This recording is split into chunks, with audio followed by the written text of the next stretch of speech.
Good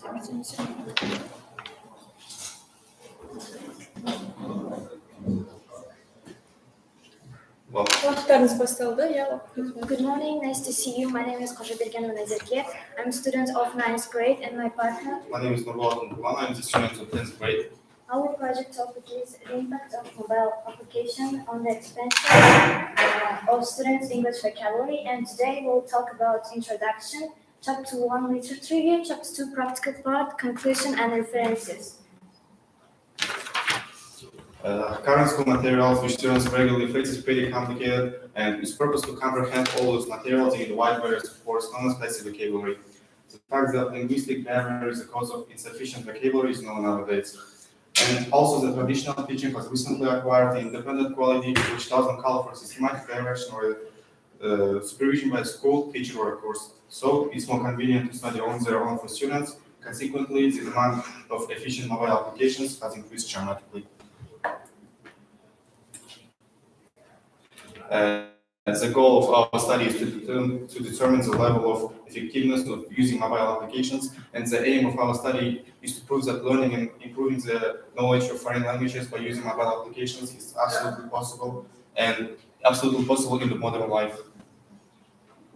Chapter 1 literature review reviews practice with specific application in English language classroom. As summary studies of the vocabulary of modern students show, the problem of adequate understanding of words continues to be relevant. The main thing is not expansion of the lexicon in itself, but the formation in students of the ability to generate speech using free contextual substitution in order to clarify thoughts, avoid repetition, create figurativeness, and stylistic adequacy. These are the applications we used in our project. The first two are Cake and Duolingo. These applications are absolutely free and they're specialized for learning foreign languages. And the last two applications are Netflix and YouTube. I think YouTube is one of the most popular applications. They're not actually specialized for learning foreign languages, but they still could help us with our project. Firstly, let's talk about the reasons of crossing to the new learning program. The first reason is old studying system and convenience of using new mobile learning, interestingness of learning by using applications, and of course the technology age we live now. The concept of mobile learning. And learning means mobile learning. Mobile learning is the use of mobile devices in any learning professions. In general, mobile learning means to study with wireless and portable devices as smartphones, iPads, or laptops. According to scientists mobile learning provides mobility to students and also share with this type of education saves a lot of time, which is really important nowadays. And mobile learning is really comfortable because mobile devices are really easy to enter, easy to use, and now the demand of foreign languages has increased dramatically, and mobile applications are really available. We can use them every time we want, every free time, and we have a lot of devices we can use. Mobile-assisted language learning is a subdivision of both M-learning and computer-assisted language learning. Peter defines Scala as a term used to gather technology aimed at enhancing creativity and collaboration, especially through social media. Affordances of mobile devices for vocabulary learning. According to scientists Gary and Redman, 1986, traditional teaching falls into three categories: visual, verbal, and translations. It means that students who have been all these three criteria have more chances to get successful education and successful memorization of words. These are the ways of improving the knowledge of foreign languages by using mobile, as they are listening to podcasts, watching videos in series, using specific applications, and talking to foreign people by using internet. And the importance of vocabulary in language learning. To activate the passive vocabulary, need to use the learned words in everyday life. We can state that very little can be conveyed without grammar and nothing can be conveyed without vocabulary. Very often having a vocabulary will allow you to choose simpler words for communication and because it's the feeling of the language that allow you to use the clearest and most precise words. Therefore, the better your vocabulary, the easier and more understandable you become. In our practical part, we divided our class by two groups, the control group and experimental group, and it was 15 students in each group. And the first group learns the vocabulary in general way by using teacher's help, and the experiment group learns the vocabulary by using only mobile applications and without the teacher's help. And Before our practical part, we took a test from our students to see the results according to their material which they had been through. The control group got 63%, the experimental group got 65%. And after our project, we also took a test from our students. The control group got 68% and the experimental group got 65%. It means that students who studied language by using mobile applications got more results in a short period of time.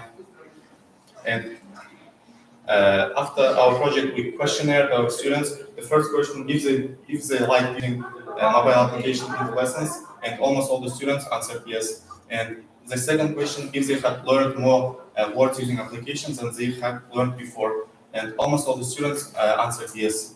And the most helpful application for students was Netflix. And Netflix also was one of the most enjoyable applications for them. Which application you enjoyed the less? The most students voted for Quizlet, and will you continue using this application after the experiment too? Application Netflix and YouTube are more interesting than others. What extra things did you learn aside from vocabulary using application? The students mostly learned new words and used time effectively. And the last question was if they liked using mobile applications in the lessons, and almost all the students answered yes. And after our project, we interviewed the teacher of experimental group and answered her some questions about her students, and he claims that her students after our project became more enthusiastic, more ambitious in the lessons, and also she says that her students could show themselves actively and more ambitiously in the lessons. The results of the survey and experiment clearly show that most students have a positive opinion with using mobile applications since they engage actively with such mobile learning applications. Regarding to all benefits and efficiency of learning by using applications, we brought out that this way of education is using mobile modern life. So thank you for your attention. That's all.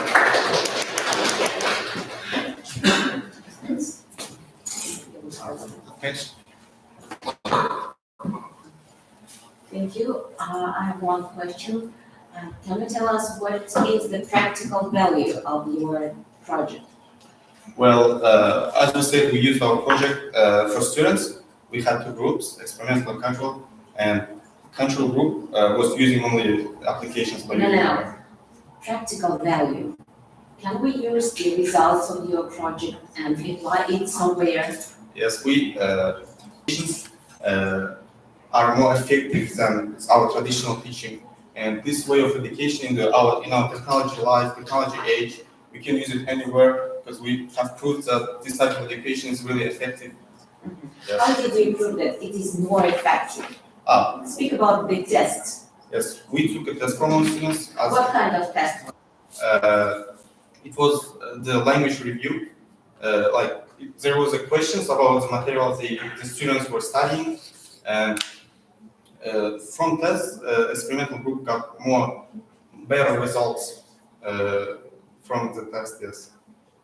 I mean, if at the very beginning you were looking for the number of unknown words, yes, if it is expand of the vocabulary, Yes. because at the beginning of the research or of the test, I knew 100 words, and after using application, I will learn 150 words. Such kind of test, or what kind of test was it?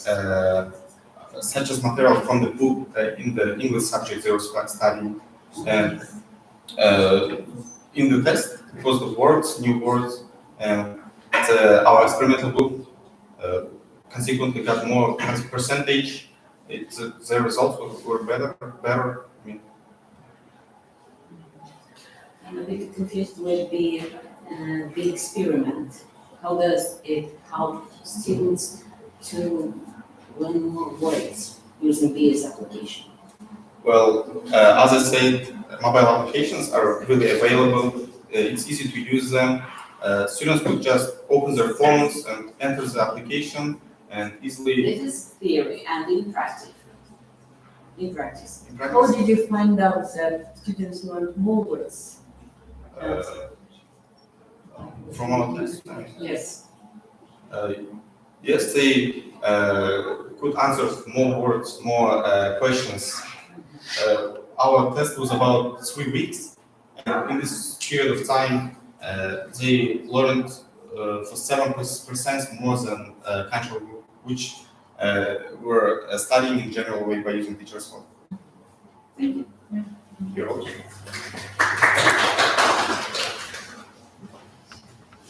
Келесі сөздер бар. Аудиодан десеңіз.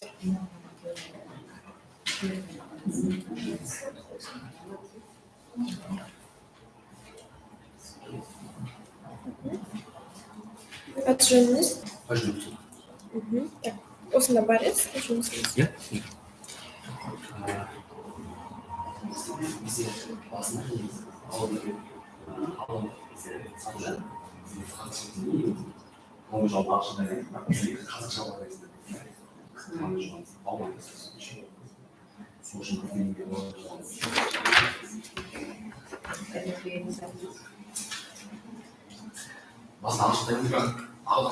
қазақша қорғайсыздар деп қазақша алып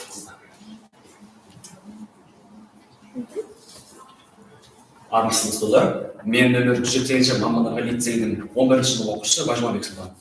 Бүгінгі жобамыздың тақырыбы ағылшын тілін оқыту үрдісінде ақпарат технологиялар мүмкіндіктері және оларды тиімді қолдану жолдары.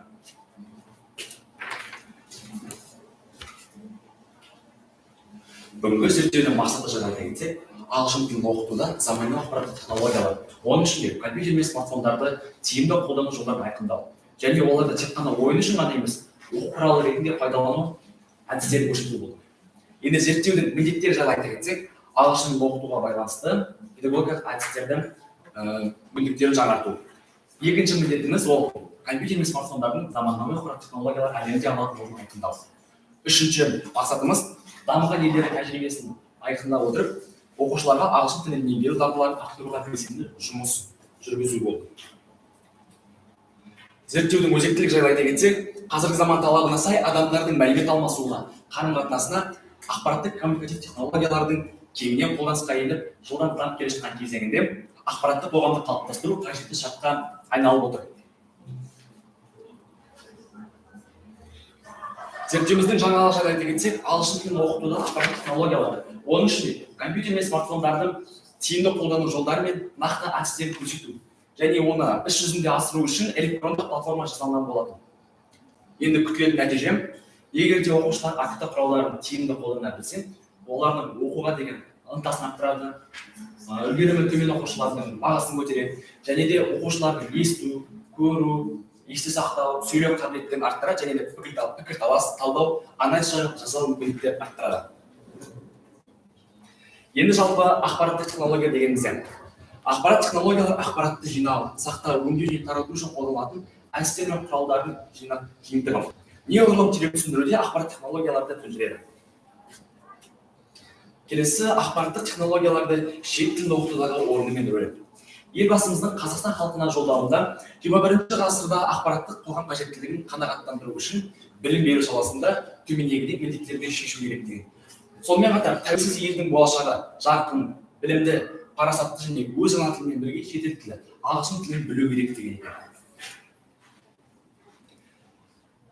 Енді бізде білім беру үрдісін ақпараттандыруды төмендегідей әдістемелік педагогикалық міндеттерді шешуге болады. Біріншіден, ол білім беруде көлемді ақпаратты қол жеткізе алу. Екіншісі, жеке тұлғаны жетілдіру және тұлғаның ой өрісі. Үшіншісі, әлеуметтік тапсырысты жүзеге асыру. Және де төртіншісі, оқу тәрбие жұмысын жетілдіру. Бесіншісі, білім алуға мотивацияның жоғарылауы және де алтыншысы, ақпараттық мәдениетін қалыптастыру. Және де бізде соңғысы, танымдық әрекеттің мотивін қамтамасыз ету. Жалпы мен практикалық бөлімде жұмысымен блок ресурс ұғымын қолданған болатынмын. Жалпы блок ресурс деген неге айта кетсек, бұл үнемі жаңартылатын мазмұн. Блок ресурстар, блок модератор деген болады. Блок модератор бізде әрқашан өз бетіне жаңа аудиоматериалдар, видеоматериалдар салып отырады. Және де бұл әрқашан жаңартылып отыратын бұл веб-сайт. Енді бізде блоктың мүмкіндіктері өте кең. Ол жерде студенттер кез келген мультимедиалық мазмұнды орналастыра алады және өзіне жүктей алады. жалпы ол қажетті интернет ресурстарға сыртқы сілтемелерді қолдана аламыз ол арқылы. Енді Сызоевтың айтуынша, блок технологиясы бұл веб 2.0 сервисінің технологиясы. Ол жеке бетті немесе блокты құру үшін қолданылады. Енді мен Кэмпбеллдің айтуы бойынша білім беру блоктары үшке бөлінеді. Бірінші мұғалім блогы. Мұғалім блогында мұғалім өзінің оқушыларының үй жұмысын салады, оқушылардың списогін көре алады. Және де мұғалім блогында оқушылардың барлық ақпараттары мұғалімнің блогында дайын тұрады.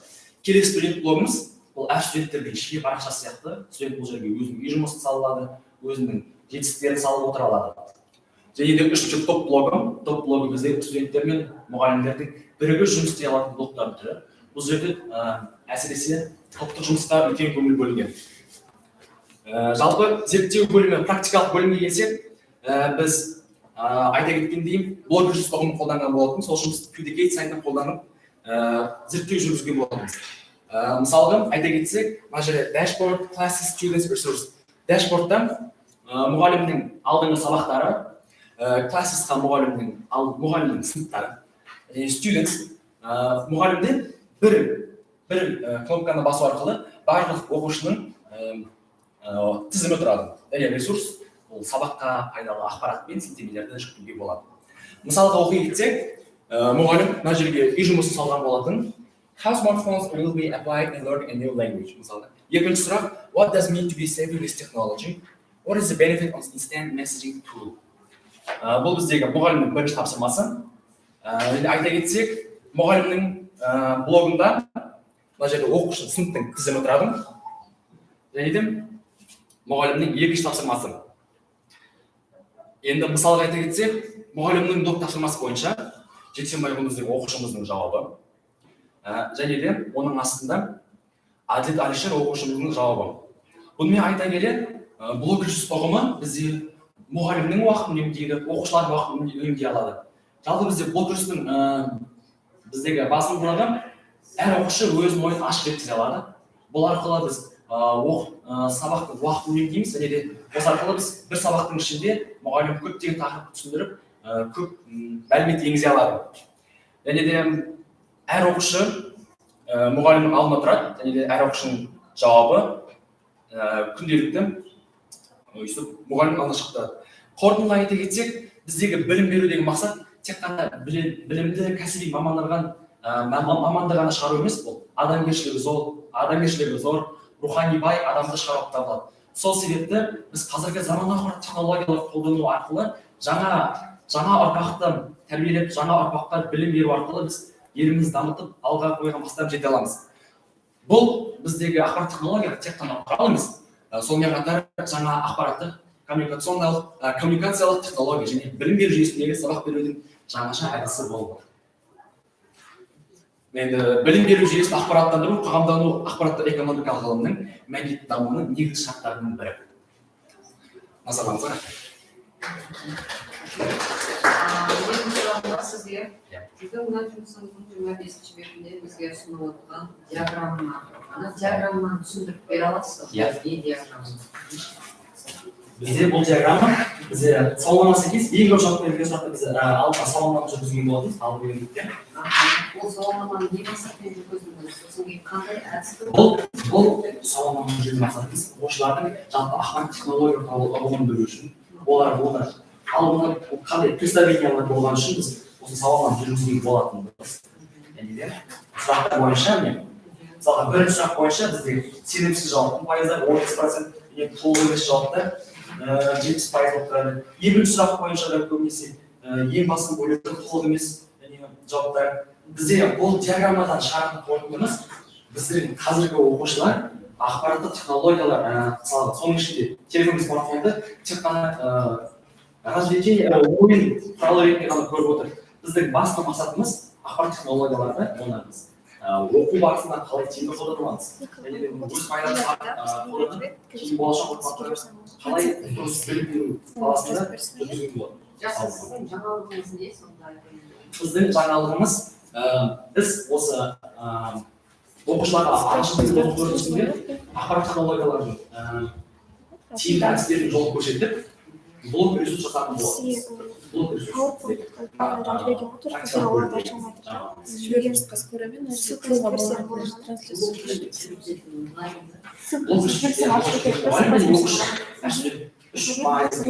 болады, мұғалім оқушы топ блогы бар. Мұғалім блогында мұғалім үй жұмысын сынып бетінісіне салып отырады. Студент блогы студент өзінің жеке парақшасы сияқты, Instagram, Facebook сияқты жеке жүзі бар. Түсінікті. Мысалы, сіз жауап бергенде қателеріңіз болса, оны кім жөндейді? Мұғалім. Тура блогтың ішінде. Блогтың ішінде жауап қалай жазылды солай болады. Және де мұғалім сол жазылған жауапқа байланысты оқушыларға кері байланыс арқылы қателерді түзеп отырады. Қалай? Бұл жерде кері байланыс жүргізуге болады. Әр оқушыға жеке блогына кіргенде написать сообщение деген send message деген жеке жүргізе алады. Жеке жазып қатесін түзеп отырады. Сіздің слайдтарыңызда қате бар, мысалы. Сұрақтарда. Оныншы слайд. өзіңіз қоссаңыз.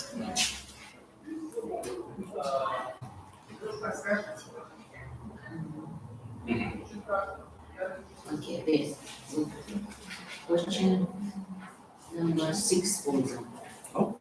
Question number 6. Uh-huh. Students does have this. Question number 2. What does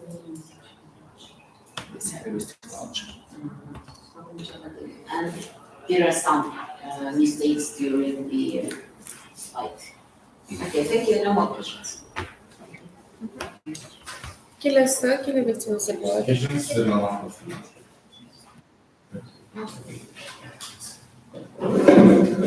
Келесі, келе берсеңіздер болады.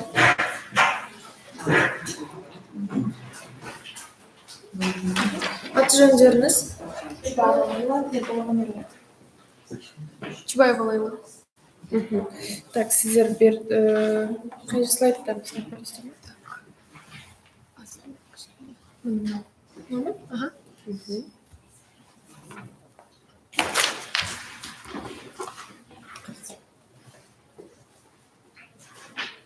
Қазір бір минут тұратырыз, бір минут.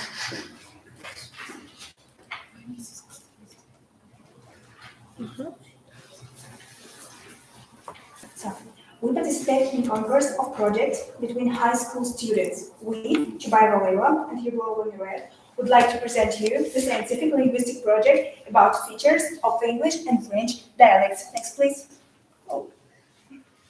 Here we can see the content of the presentation. Our presentation consists from theoretical and practical work. So, the relevance, the actuality of this term is explained by the large number of people wishing to study English and French. This number is growing daily as they're the most important languages for medicine, aviation, navigation, business, politics, and marketing and literature. The practical part of the work was made by modern social networking like Instagram. People want to expand and to develop the knowledge in this domain. Also, this project was made to show to students the diversity of English and French languages, because every year the graduates of our country enter foreign university, and really often they have the culture shock when they hear the speech of native speakers. That is why our research work can help them to avoid misunderstandings and awkward situations. So, the problematic question of our work is, why is it important to know about the dialect of the studied languages? And there is the purpose of the study and objectives. Where is, I'm sorry, this? There have to be some purposes. Не знаю. Сіздер жіберген слайдтарға коллегиясқа салынған. Все. The objectives? There are the objectives to collect material on the topic concerned, to study the concept of the term dialect, and to study the classification of English and French dialects, and to consider the features of English and French dialects. So, now we would like to start the practical part. For the first time, we had to present you the results of the questionnaire, which was conducted among the students of our grade. This questionnaire was about knowledge of features of English and French dialects. And as our project includes French part, and as we study this language at our school, so for the next time, during this slide, we will be speaking French. So, la première question était sur la connaissance du mot dialecte parmi les élèves de notre école. Les résultats de ce test ont montré que plus de la moitié des enfants connaissent l'existence connaissent la définition correcte du mot dialecte. Cette question, et c'est l'inquiétant de nos étudiants, nous voyons que la majorité des enfants connaissent la définition, l'existence des dialectes français. 50% connaissent l'existence des dialectes anglais et 42% connaissent l'existence des dialectes russes et 11% ne connaissent aucun dialecte. Et la dernière question était sur la raison de la formation des dialectes de différentes langues. Et les résultats ont montré que la plupart des enfants connaissent les causes de l'apparition des dialectes et qui sont liés aux facteurs territoriaux et historiques. Et la dernière question concerne le désir des élèves de connaître des dialectes de la langue qu'ils apprennent. Et selon les résultats, on peut voir que la majorité des élèves voudraient inclure l'apprentissage des dialectes dans le programme scolaire. So now we're speaking English. We compared the songs of two famous pop singers, Adele and Ariana Grande. These singers have different origins. So Adele is British, she was born in London, and Ariana is American, she was born in Florida. They speak the same language, but one of them speaks British dialect and the other one speaks American dialect. So, as we can see, in the song of American singer, the grammatical construction to be going to is pronounced without to. In the song of British singer, the word sorry is pronounced like we say sorry, but in American dialect, it will be pronounced like sorry. And as we can see, in the song of American singer, there are a lot of jargons and slangs like thanks or my riches, etc. But in the song of British singer, there aren't any slangs and jargons. Also, we compared two different English dialects, and here we can see the analysis of Scottish and British comics. And we noticed that the distinguishing factor is the grammatical and lexics and the spelling of the words. For example, the British people would write the second form of the irregular verb come as C-A-M-E, while any Scots would write it like C-A-M. Also, the distinguishing factor is the grammatical structure of the sentences. For example, the Scots say nobody there without using the verb to be, while any British would say nobody is there, according to the all grammatical rules of English language. So, the conclusion. We created this project on the topic of English and French dialects because this term is useful for current school children, for future students, and future employees of maybe foreign enterprises. The knowledge about dialect features of studied languages will help people to avoid cultural shock and some misunderstandings, maybe some dangerous situations while staying abroad. And the awareness about dialect differences can help people to perceive the different forms of languages in every part of the world and to integrate quickly in foreign country. So, by this way, we have answered the problematic question of our project. Also, in this project, we touched upon the historical aspect of the formation of English and French languages, and the studying of this topic is useful in real life. To generally broaden our horizons and to know something new. In my opinion, this project is helpful for everyone who wants to learn the English and French languages fully, and also this project can be used by tourists, expatriates, migrants, and students and abroad workers too. Thank you for your attention. Do you have any questions? Yes, I have. You said that there are a lot of French words yes in the English language, nearly 70%. Can you explain us why Sorry, French words in the English vocabulary? French words in Yes. English. No, according to your research, there are a lot of French words, yes? Our questionnaire was on French language because our students study this language at our school, so there aren't any. You study French. Yes, We and study French and the interviewed students study this And language. you yourself, Yes, we study this language, so we. French. Yes, French. So, And also, why we did this. okay, if you study French, you should know why we have so many French words in the English vocabulary. It's a factor, as you know, this is a factor of world wars because during Second World War, the English language was spreading all over the world because USA have made an impact on all over the world, and that's why a lot of English words was included in French language. And also, English into French. no, Yes. also the French language was the first language in the world that was popular in the world. And after World War, the English was International language. Thank you. I have also one more question. How many French dialects have you studied during your research? About 6, yes. six, about six. English.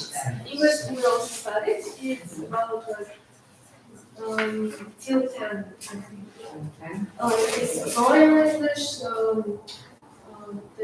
the American Scottish, yes. So it's Cockney, British, German. What is the use of comparing English dialects with French dialects? What is the use of comparing these two dialects, two different languages? So for example, what do you think if I'm a student and I go to England, I need a French dialect. So comparing these two languages. As French and English are one of the most popular languages all over the world, English you can make in maybe in England, in Ireland, in USA, but French languages you can also meet during your maybe traveling in Belgium, in Suez, in France, generally in some parts of Africa, because French was the colonization country of a lot of countries. Thank you. Thank you very much.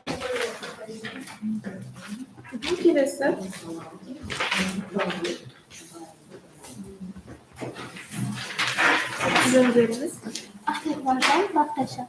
Merhaba.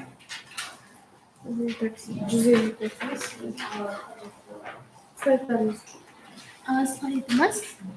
Bizim yapıyoruz.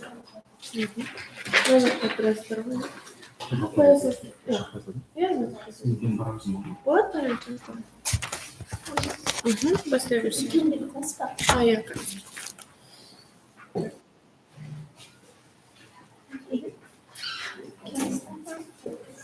Hello, we are students of 10A. Hello, we are students of 10A grade. Of 10A grade from school number 154. My name is Ahmet Barjan. My name is Baktaş'a. And our scientific supervisor is Kamakhanova Fariza, our English teacher. And the theme of our project work is the concept of phraseology and phraseological units. The aims of this project work are, first, a comprehensive description of phraseological units and idioms in the modern English language, and identifying the students' perceptions of the effectiveness of using them in the classroom to develop their English skills.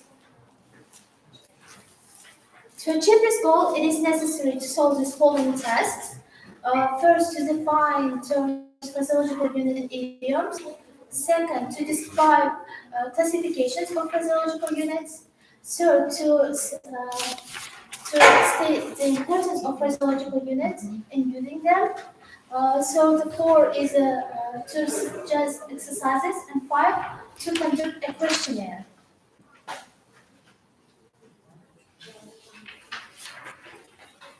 So the concept of phraseology and phraseological units. Phraseological units are expressions whose meaning is not equal to their constituent parts, and if you translate them, you get nonsense. For example, you are pulling my leg. Literally, it would be translated like this: I am the tipi, but in fact, it means you are fooling me. The problem of terminology. The term phraseological units, introduced by Vinogradov, American and English linguistics prefer to use the term idioms. However, in our country, the term idiom is mostly applied to phraseological applications of phraseological units. Phraseological fusions are completely stable, and you cannot understand the meaning from its part. For example, a dark horse means a person about whom no one knows anything, and a green-eyed monster means jealousy. Phraseological units are translated easily, and you can understand them easily too. For example, to sink or swim means to fail or succeed, or not to stir one's finger means to do nothing.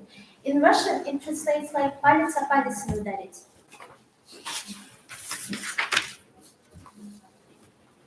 Phraseological combinations. The third group of these classifications is the phraseological combinations. For example, to take a pride, to take an interest. And English phraseological units can be divided into 2 groups. The first group is native English phraseological units, and the second group is borrowed phraseological units. So native English phraseological units associated with the traditions and the beliefs of English people, like legends. For example, a black sheep means a shame in the family. So borrowed phraseological units. In English, there are only a few phraseological units borrowed from Spanish. For example, blue blood, its aristocratic origin. So equivalents and analogies of phraseological units in English.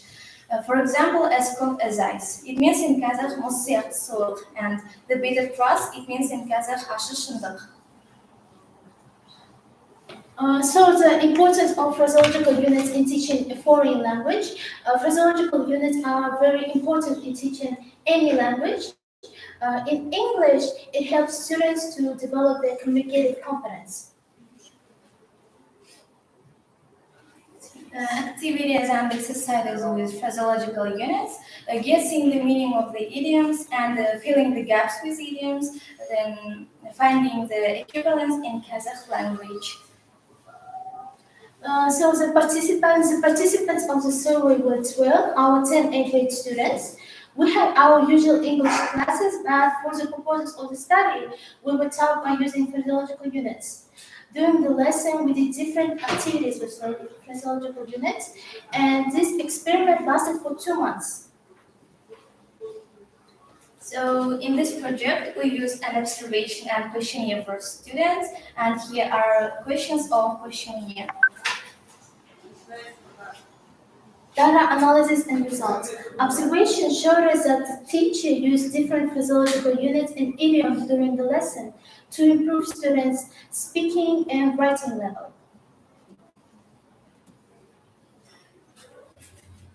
So the first question of questionnaire was, did you like activities with phraseological units? And 66.7% answered yes, and 33.3% answered not sure. Nobody answered no. It means that students like activities with phraseological units. So the second question was, to what degree did the phraseological units help to improve your English language proficiency? So most of the students, it is 58.3% answered helped a lot, 33.3% answered helped a little, and 8.3% answered did not help at all. But as you can see, most of the students answered that the phraseological units helped them to improve their English skills, and they liked these lessons. So the third question was, do you want your English teacher always to use phraseological units and idioms during the lesson? And 58.3% answered yes, 41.7% answered not sure, and nobody answered no. It means that students want that their English teacher always to use phraseological units during the lesson. So the last question was, which activity did you like the most? Almost all of the students, it is 11 students, answered that they like using the meaning of the idioms, and no one answered that they didn't like any of these activities. It means that students were really involved in lessons with phraseological units, and they want to use it in the future too. So, in conclusion, to achieve this goal, we completed following tasks. We revealed the essence of the term phraseology, and we described its linguistic component. We described the existing classifications of phraseological units and idioms, and we used an observation and questionnaire for students to identify their perceptions. So, thank you for your attention. Do you have any questions?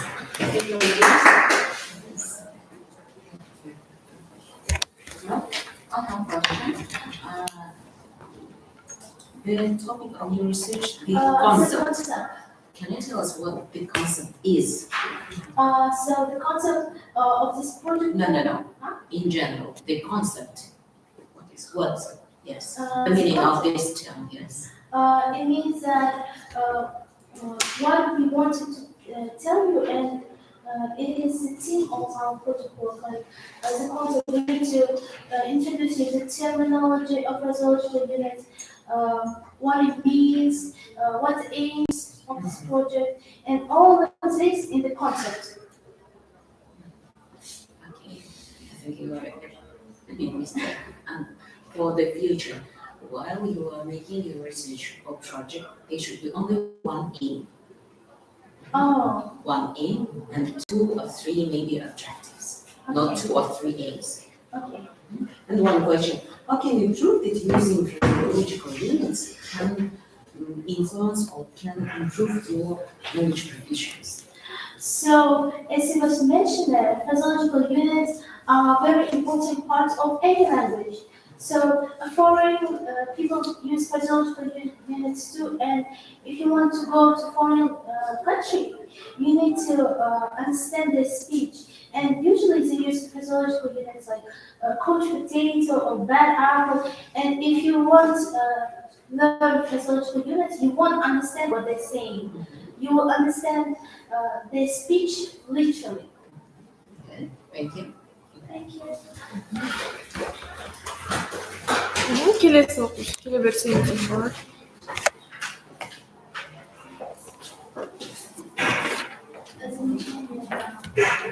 Ваше имя?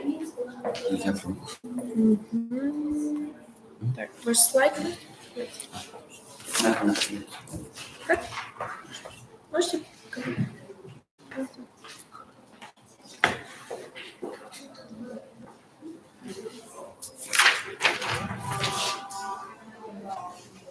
Hello everybody, my name is Ilya Frolov and I'm from school number 184.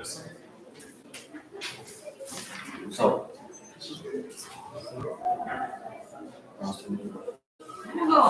and today's project is how to persuade Kazakh youth to translate these TED videos from English into Kazakh. What is TED? TED, Technology, Entertainment and Design. It's a non-profit organization which has billions of views in YouTube and in another social medias. So even its inception was in 1984, they only began uploading videos in 2006.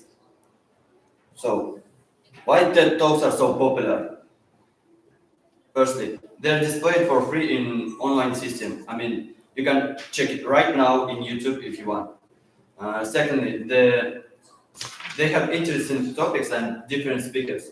And some of the most notable speakers are Bill Gates, Monica Lewinsky, even Elon Musk. Yeah. So, according to Forbes, there are 3 reasons why TED Talks are so popular. Firstly, the speeches are emotional and heart-touching. Secondly, the speakers teach us something new. And lastly, the most recognizable faces deliver speech memorable to recall. So, general information in TED, the total number of languages 116, it's including with English, and total number of translators are almost 35,000, and number of translations into Kazakh, as you can see, is low, 24. Here is the comparison with videos translated into foreign languages, European languages. As you can see, we are last. And the next comparison with videos with Asian languages, and it's so low, 120. And if you see the Chinese languages in the first place.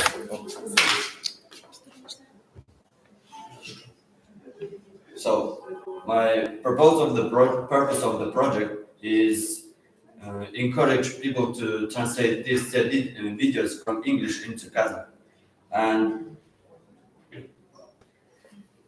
identifying the reason why the TED translations are so low in Kazakh language. So relevance of the project is we have lack of popularity of TED videos in Kazakh language.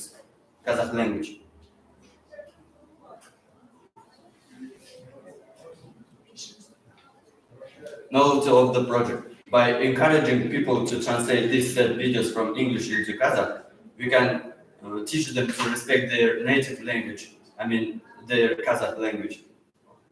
And we can raise the status of Kazakh language in the world stage.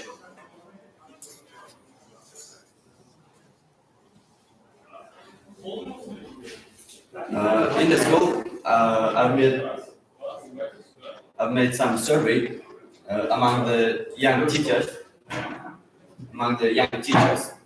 and when I asked to mark their ages, 47% of people were about 20 and 30 years old. And when I asked if they watched the TED videos, they almost 42% of people answered yes, which means that they watched these TED videos. And of course, some of them answered that they don't watch these TED videos. And when I answered why they don't watch these TED videos, they answered that they don't have any reason to watch this. Okay, when I asked if we will translate these TED videos from English into Kazakh, will they watch these videos? They answered that they would watch. So, during this survey, I found that most of the young people or teachers even, if they don't learn new language or don't learn English, they don't watch these TED videos, and they even don't know what is that. Және де мына қазақша айтқым келіп тұр. Кішкене сауалнама жасаған болатынбыз біздің мектепте жастар арасында. Және де осы қазақ жастарының TED видеоларын қалай аударуға болатынын жайында сұраған кезде, көбісі насихаттау керек деген, жарнамалау керек деген, және де рекламалау керек деген. Және де ең қызық жауаптардың бірі, олар ақшалай қызықтыруға болады екенін айтқан.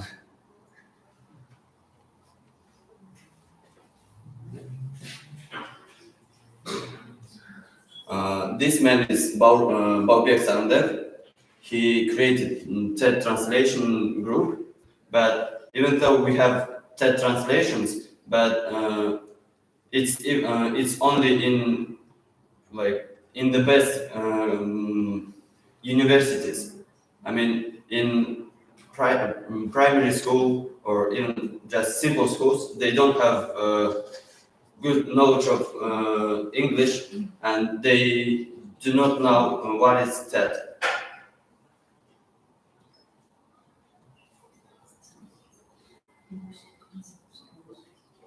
Thank you for attention.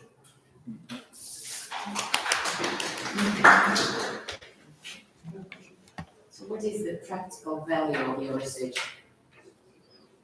Practical value. Can we apply the results of your research somewhere? Yes, sure. For example, You can.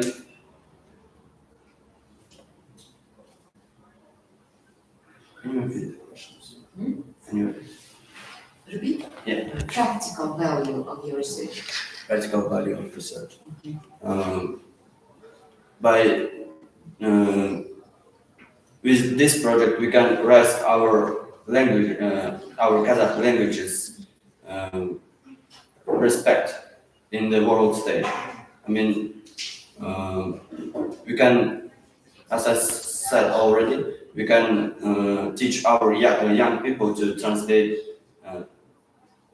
our young people to. No, I mean, how can we persuade? How can we persuade? Yes. Young We can. generation to translate. We can include this TED videos or TED information in the schools, in the universities, and we can also give some homework. And in generally in simple schools, they don't have information about any information about TED, but TED is very important for studying languages, because the most big ideas are in TED, and we can when we will persuade these young people to translate these TED videos, we can see the result of this project. And how can we do it? As I said, we can just include in the schools, and also we can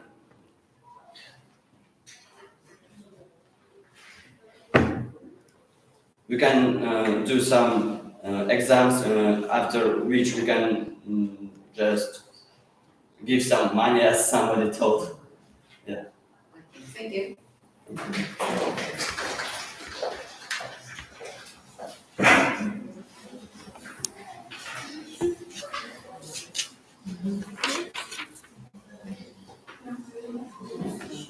Аты жөніңіз? Айбарак так, слайдыңыз. Астында так. Астында тағы. Көппен тұрады ғой. Мына жақтан түсіп көріңіз, болса болу керек, жоқ болса жоқ.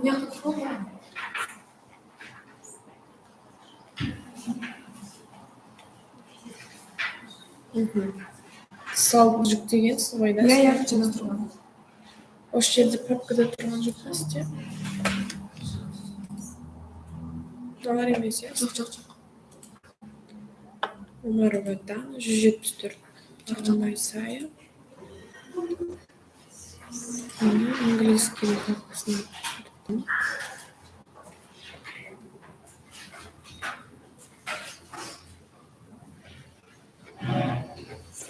Қазір WhatsApp-қа жібереміз бе?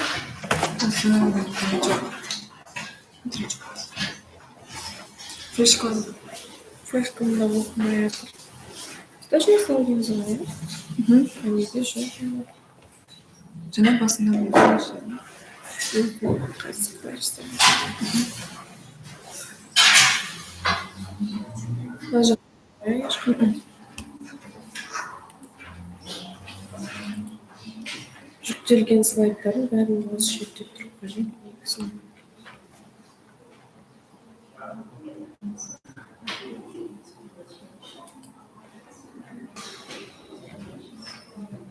Жоқ, болмаса. Может, следующее, она перешла еще. Сіз оны маған WhatsApp-тан жіберсеңіз, мен сізге WhatsApp-тан қосамын. Келесі Google дискқа салған балалар келіп жүрсеңіз.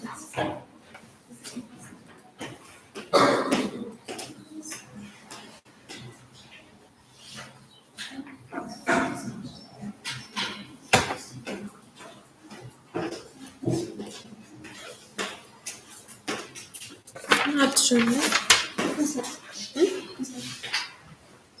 Атыңыз бар? Мұрсабек.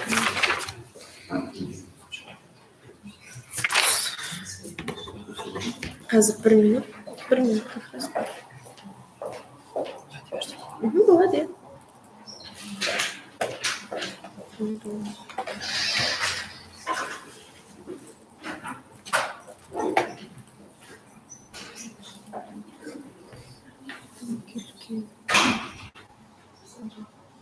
Осылай көрсеңіз болады ма?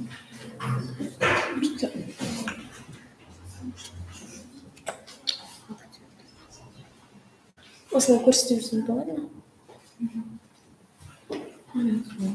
Сәлеметсіздер, менің аты жөнім Мұрсабек Аида. Мен Алматы ауданы номер 80-ші жалпы білім беретін мектептің 11-ші сынып оқушысымын. Менің ғылыми жобаның тақырыбы күнделікті өмірдегі тұрмыстық заттардың ағылшынша атаулары. Ең алдымен тақырыптың өзектілігіне тоқталып өтсек. Жалпы бұл тақырыпты таңдаудағы мақсатым қазіргі таңда кез келген жерден ағылшын тілін кездестіре аламыз. Себебі ағылшын тілі бұл халықаралық қатынастар тілі. Яғни жаһан тілі деп айтсақ та болады. Елбасымыз Нұрсұлтан Назарбаев өзінің Қазақстан 2050 стратегиясында қалыптасқан мемлекеттің жаңа саяси бағыты атты жолдауында атап өткендей, 3 тілдің маңыздылығы қазіргі таңда үлкен өзекті мәселе болып табылады. Расында да, қазақ тілі бұл біздің ана тіліміз, яғни мемлекеттік тіл.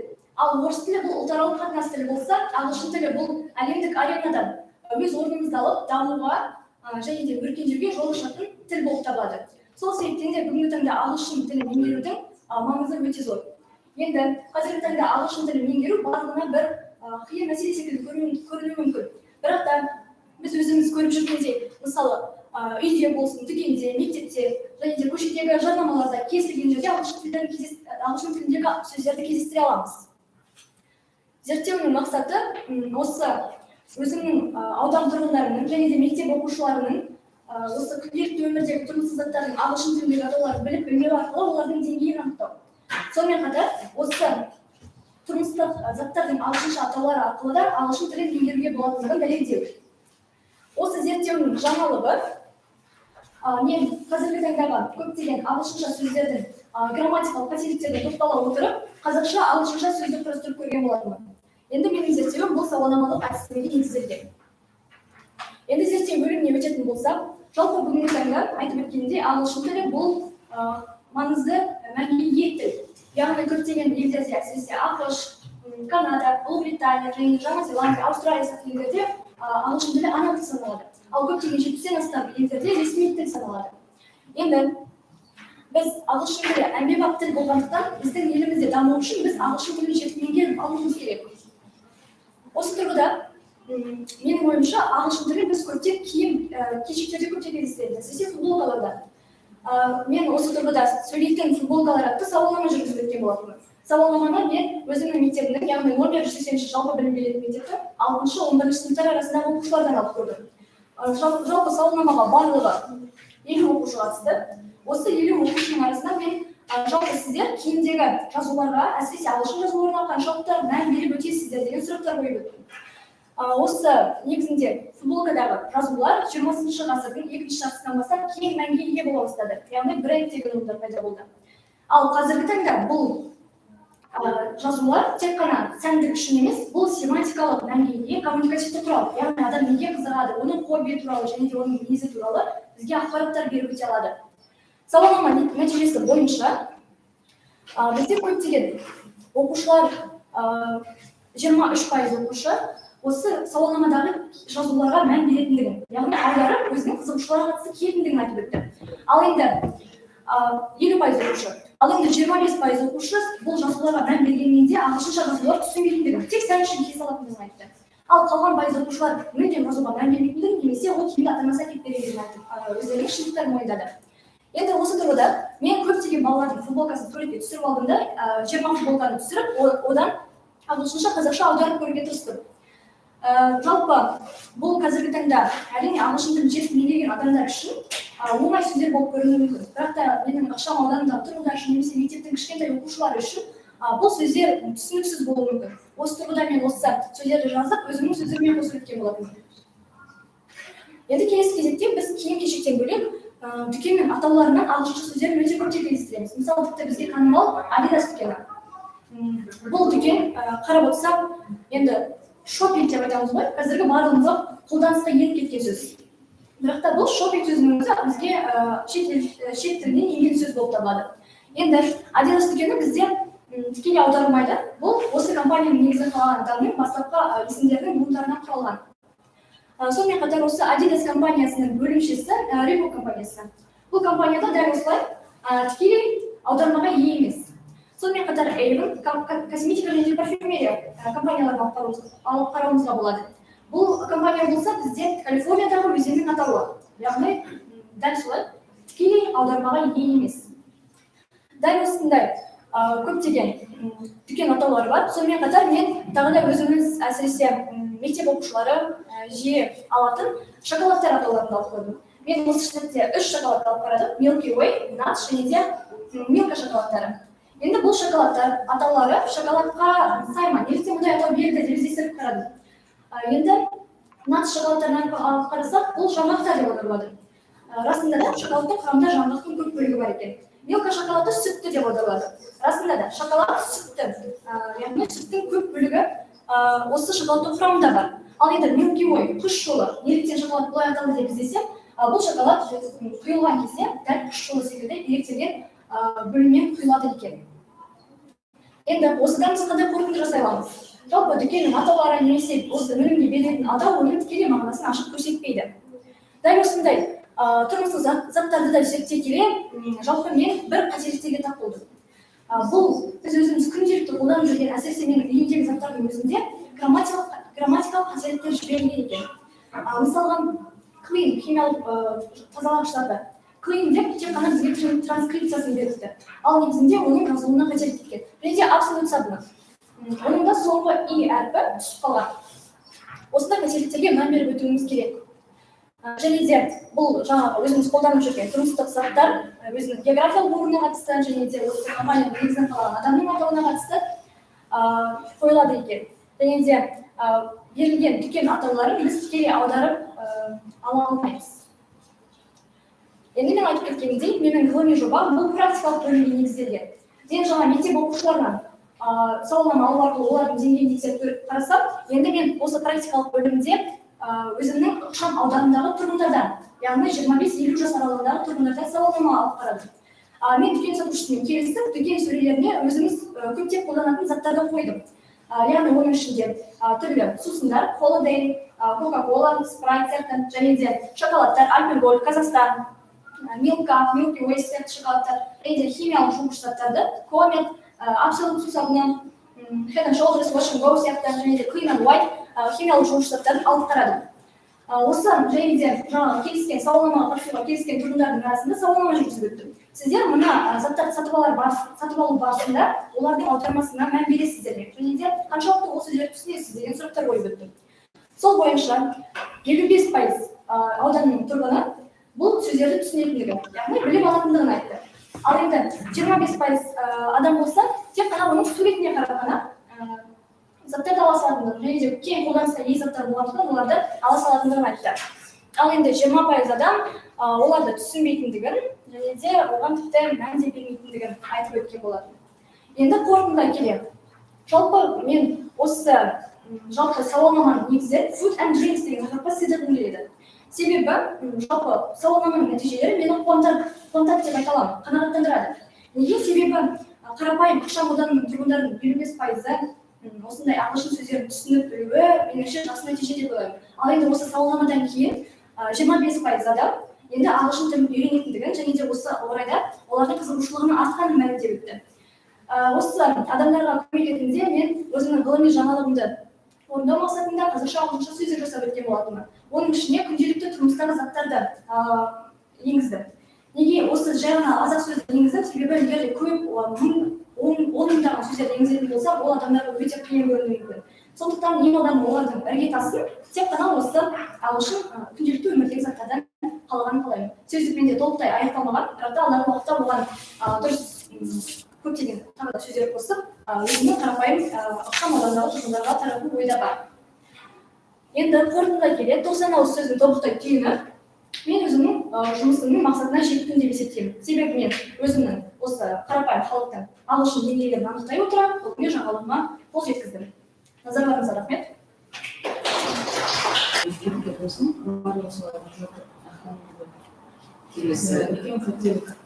Мен деп айтпаңыз ма?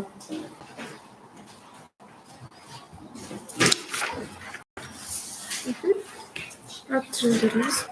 Жаңа пен деп алаймын. Жұмыстарыңызды көрсетіп Біз сізге жібердік.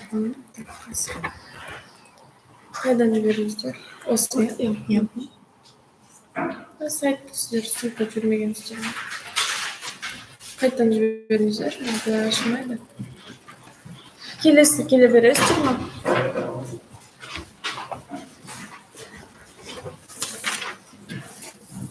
Аты-жөндеріңіз?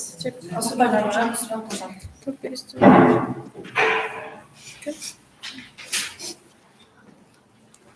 Жаңа берілген Нүсіпжан Тоғжан, Ұзақбай Дариға. 180 жыл аталым беретін. Бесінші. Ұзақбай Дариға. Айтарыңыз. Көрсетесіздер ме? Қазір 1 минут.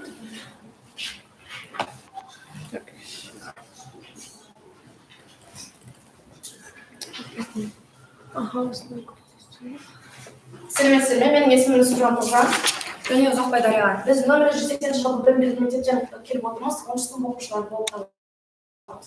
Біздің бүгінгі жобаның тақырыбы ағылшын тіліндегі арнайы мәтіндерді аударудың тиімді жолдары болып табылады. Енді бұл тақырыптың өзектілігіне тоқталатын болсақ, біз не себептен жоба тақырыбын дәл осы тақырыпты алдық деген сұраққа жауап беретін болсақ, ең алдымен қазіргі заманда бір шет тілін білу бұл заман талабы болып табылады. Ал осы шет тілі біздің мемлекетімізде мектеп оқушыларына арнайы пән ретінде оқытылады.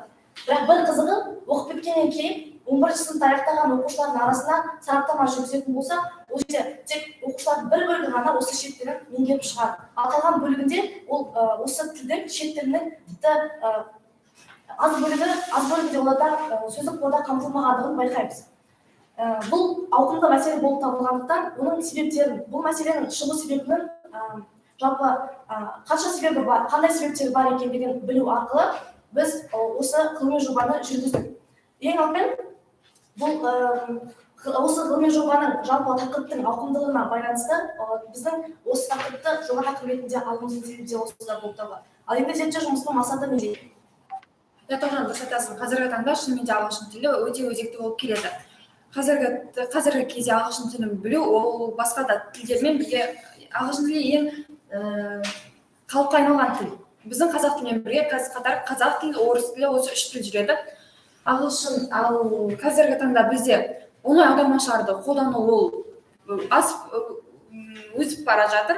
Ал ағылшын тілін үйрену, ағылшын тіліндегі сөздерді біз білуде біз оңай аудармашыларды қолданамыз. Неліктен? Өйткені бізде қазір заман өзгерген. Біз сол себепті, сол заман талабына сай бізде өзіміз бейімделеміз соған қарай. Сондықтан біз қосымша қолданамыз. Ал келесі зерттеу міндеттері. Ең алдымен біз машиналық аудармалардың даму тарихымен таныстырып өтеміз. Одан кейін интернеттегі аудармашылардың қайсысы танымал екенін білеміз. Олай аудармашыларды пайдалану бойынша ұсыныстар тастаймыз. Енді бұл жерде бізде осы жоба барысында жалпы ашатын мәселе, талқылайтын мәселе және де ұсынып отырған гипотезамыз мына. Біз білім алуда, тіл үйренуде онлайн аудармашылардан гөрі қарапайым осындай сөздерді қолданған дұрыс деп есептейміз және оны тиімді деп есептейміз. Енді бізде келетін болсақ, машиналық аудармалардың даму тарихы. Машиналық аудармалардың даму тарихы жалпы 1950 жылдан бастап алған. Бұл жерде ақш-та атақты IBM фирмасы Джорджтаун университетімен бірігіп алғашқы сөздікті құрап шығарған болады. Бұл сөздіктің құрамы 250 сөздер және 6 синтаксисті ережеге негізделіп жасалған. Одан кейін осы сөздіктің жалпы алты синтаксистік ережеге негізделгеннен кейін бұл жерде бұл сөздік ең алғашқы сөздік болып табылғаннан кейін бұл жерде онан аудармашыларда таңдап алынған 49 сөйлемді ғана аударатындай болған. Ал тек 70-ші жылдары ғана зерттеушілердің назары жасанды интеллект мәселелеріне аударылғаннан кейін ғана осылай онан аудармашыларды қолданысқа енгізу мәселелері өзекті болып бастады. Ал танымал онлайн аудармашылармен таныспас бұрын біз олардың бірқатар мәні мен артықшылықтарын зерттедік. Танымал онлайн аудармашылар бұл сөздерді, сөз тіркестерін, мәтіндерді, құжаттарды және тіпті бүкіл сайттарды бір рет басу арқылы орындалатын жүйе. Ал компьютерлік аудармашылар қалай жұмыс жасайды? Компьютерлік аудармашылар олар өте көп болып табылады. Жаңадан ашылып жатқандар да бар, және қазіргі таңда олар бірте-бірте дамып келеді. Қазіргі таңда ең өзекті және де ең жиі қолданылатын онлайн аудармашылар да бар. Бұл компьютерлік аудармалардың жұмыс жасау принципіне келетін болсақ, олар үш негізді әрекетке байланысты жұмыс жасайды. Бірінші, біз өзімізге керекті мәтінді көшіріп алып, таңдалған онлайн аудармашыға енгіземіз. Одан кейін бізге керекті тілді таңдап, аудару батырмасын басу арқылы біз өзімізге керекті аударманы аламыз. Енді бұл жерде осы онлайн аудармашылардың жалпы қолданысынан қаншалықты жоғары, қаншалықты жиі қолданылатындығын білу үшін біз өзіміздің мектептегі оқушылардан, бастауыш сынып оқушылардан сауалнама алған боламыз. Сауалнама бөлімі бұл практикалық бөлімде дайындалған. Практикалық бөлім біз өзіміздің 9-11 сыныптар арасында сауалнама жүргізген болатынбыз. Ол шетте барлығы 98 оқушы қатысты. Біздің мектеп арасында ең танымал переводчиктар ол Google мен Яндекс болып табылды. Сұраған оқушылардың 57% сөздерді қолдану үшін қолданады, ал 29% үй жұмыстарын орындау үшін, 10% қарым-қатынас жасау үшін, 4% басқа сөздерді білу үшін. 50% аудармашының нәтижелеріне риза, 40% кейде, 8% жоқ. Сауалнамаға қатысқан оқушылардың 65% переводчикті қолданған дұрыс деп санайды, ал 35% қарапайым сөздермен жұмыс жасаған тиімдірек деп ойлайды. Ал нәтижесінде келетін болсақ, қазіргі таңда переводчиктарды қолдану орнына біз қарапайым сөздерді қолдануға кеңес береміз. Бірақ қазіргі таңда біз ағылшын тілін үйренудегі балалардың басты мәселесі ол переводчиктар деп айтамыз. Ал онлайн аудармашыларды сынақтан өткіздік, және онлайн аудармашыларды сынақтан өткізуде оларында бірқатар кемшіліктер болды. Енді бұл жерде біз онлайн аудармашылар таңдалған онлайн аудармашыларға жеке-жеке тоқталатын болсақ, біз 3 түрлі онлайн аудармашыны таңдап алған болатынбыз. Ең біріншісі промпт, бұл ресейлік аудармашы, оның қамтитын тіл саны 9. Ал одан кейінгісі кең таралған біздің оқушылардың арасында жиі қолданылатын онлайн аудармашы ретінде Google мен Яндекс болып табылды. Google ерекшелігі бұл ең сирек кездесетін 80 тілдегі ең үлкен ауқымда сөздік қорды қамтиды. Ал Яндекс бұл ең үлкен тілдік қорды қамтиды. Бұл жерде Яндекстің қамтитын тілі 100 тіл болып табылады. Енді бұл жерде бізде осы онлайн аудармашылар жиі қолданылғаннан кейін, олардың оқушыларға беретін пайдасы қаншалықты екендігін білу үшін олардың сапасына талдау жасаған боламыз. Сапасына талдау жасау үшін біз өзіміздің арнайы оқулығымыз, 10-шы сынып оқулығы, аспект оқулығынан бірнеше тапсырманы таңдап алған боламыз. Біз промпт және де Яндекс онлайн переводчигіне біз бұл жерде таңдалған осы тапсырмалардан мәтінді енгізіп, бұл жердегі шыққан қателіктерге назар аударған боламыз. Енді қарап отырсақ, бірінші алған тақырып бұл Get Ready for America. Енді бұл жердегі мәтінді біз промпт онлайн аудармашылар салған кезде қарап тұрсаңыздар, бұл жердегі ancestor сөзі, берген қойған сөз, ата-баба деп аударылуы тиіс болған мағынасына байланысты. Ал бұл жерде тек мәтінде аударған мәтінде бұл ата деген ғана сөзбен аударған. Бұл жердегі сөйлемді оқыған кезде оқып отырған оқушы осы сөйлемнің мағынасын түсіну қиын болады. Осы мәтіннің жалғасында, мысалға мына жерде қарап отырсаңыз, берілген сөз тура мағынасында аударылғаннан кейін, ауыспалы мағына берілген сөйлем тура мағынасында аударылғаннан кейін, оны оқып отырған оқушы мәтіннің мазмұнынан жалпы шатасады. Екінші тақырып ретінде біз тек алгебра тақырыбын алған боламыз осы аспект оқулығында. Енді бұл жерде қарап отырсаңыз, мына жерде The London Tube бұл Лондондағы жер асты жолы болып табылса, ал бұл жерде аударған кезде кейбір сөздері мүлдем аударылмай қалады. Ал мұны оқып отырған оқушыда үлкен сұрақтар туындап, жалпы осы тапсырманы оқу барысында біршама қиындықтарға ұшырайды. Үшінші тақырып ретінде осы мәселенің ауқымдылығына назар аудару үшін, ауқымдылығын көрсету үшін біз мынандай тапсырманы алған болатынбыз. Бұл жерде Оскар Уайлдтың The Picture of Dorian Gray атты үлкен қызықты шығармасын, ауқымды шығармасын алған болатынбыз. Енді бұл жерде бұл шығармаға қызыққан оқушылар бұны оқу үшін алдымен оны аударып алу керек. Аударып алу үшін олар жиі қолданатын осындай онлайн аудармашыға салады. Енді бізде оны салып көріп, бұл жерден алатын нәтиже қандай екендігін білу үшін оны осы онлайн аудармашыға салып аламыз. Берген шығармадан үзіндіні көшіріп алып, Яндекс переводчикті салдық бұл жолы. Енді Яндекс переводчикті салған кезде бұл жерде қарап тұрсаңыздар берілген сөйлемнің мағынасы мүлдем түсініксіз аударылған. Енді ойлап отырсаңыздар, бұл жерде осы мысалға шығарманы осылай аудармашыларға салып оқып отырған оқушы жалпы шығарманың қызығушылығын, маңыздылығынан бейхабар болып, жалпы үлкен қиыншылық қателіктерге душар болады. Енді бұл жерде біз осы оңай аудармашыларға не себептен тоқталдық деген сұрақтарға, не себептен оларға сараптама жүргіздік деген сұрақтарға жауап беретін болсақ, қазіргі таңда оқушылар жиі қолданатын оңай аудармашылардың кесірінен тілді толық меңгере алмайды, тіпті мүлдем меңгере алмайды десек болады. Және де болашақта осы тілге қызығушылығы артып, осы тілді енді үйренейін деген оқушылардың өзі де осы бұрынғы осы оңай аудармашылардың көмегімен үйренген сөздердің қате дыбысталып дұрыс оқылмауынан үлкен қателіктерге, үлкен жаңағыдай кедергілерге душар болады. Яғни олардың тіл үйрену процесі ұзақ уақытқа созылып кетеді. Енді бұл жерде біздің ұсынып отырған бастапқы гипотезамыз бұл қарапайым сөздіктерді қолданғаны дұрыс деп есептедік. Енді осы сөздіктерге тоқталсақ, сөздік дегеніміз жалпы не екен? Сөздік дегеніміз бұл тілдерді бір тілден екінші тілге аудара отырып жасалатын қосымша сөздер. Ал бізде қазір сөздіктердің қолдану артпай келіп жатыр. Ал бізде сөздер келетін болсақ, бізде сөздер кешігіп шыққан. Себебі сөздіктер бізде ең алғаш сөздікті бізде 1805 жылы Питер Марк Роджер құрастырған. И Питер Марк бұл сөздіктің соңғы 10 жыл ішінде 600 мыңнан астам ағылшын сөздерінен тұрады. Шаммен сөздіктерді құрастыру, сөздер мен фразеологиялық айнымалдарды жинау және жүйелеу туралы ғылым лексикография деп аталады. Лексикография бұл ғылым мен өнер деп аталады. Ал лексикограф бұл сөздіктерді құрастыратын адам, және сөздерді құрастыратын адам бұл адамдарды бейнелеу өнеріне және де сондай нелердің бәрін қатар-қатармен сөздердің бәрін түсіндірген бәрін анықтап жазатын адам. Жобамыздың қорытындысы бойынша біз осы жобаны жасау барысында көптеген тәжірибелерді жүргізіп, өзімізге көптеген жаңалықтар ашқан болатынбыз. Енді бізде мынандай сұрақ болды басында. Не себептен мысалға мектеп оқушылары ағылшын тілін үйреніп жатқаннан кейін, оны мектеп бітірген оқушылардың арасында ол тілді меңгергендердің саны аз деген сұраққа жауап іздеген кезде, дәл осындай тәжірибелердің арқасында біз осы сұрақтарымызға жауап алдық. Енді біз бұл жерде машиналық аудармалардың даму тарихымен танысып, сөздіктердің ең алғашқы сөздіктің қандай болғандығы, ағылшын сөздігінің жалпы қамтитын сөздік қоры қанша екендігін білген болатынбыз. Осы тәжірибе барысында бізде мынандай ұсыныс пайда болды. Мысалға ағылшын мектеп оқушылары әр ағылшын сабағы сайын оңай аудармашылардың көмегіне сүйенгеннен кейін осындай қарапайым сөздердің көмегіне сүйенетін болса, бұл жерде олар уақытын тиімді пайдаланады, және де бұл жерде олардың есте сақтау қабілеті де артады, және де олардың сөздік қоры 2 есе артады.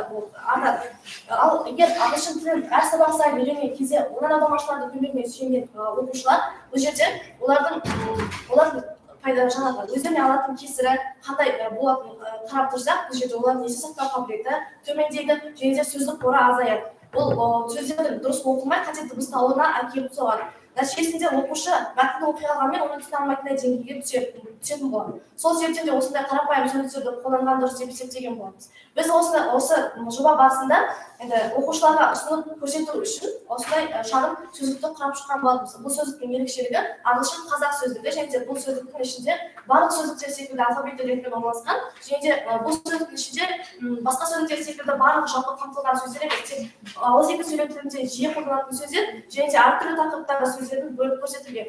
Және де бұл жерде біздің қазіргі мектеп оқушылардың оқулықтарындағы жиі кездесетін сөздерді қамтылған болады.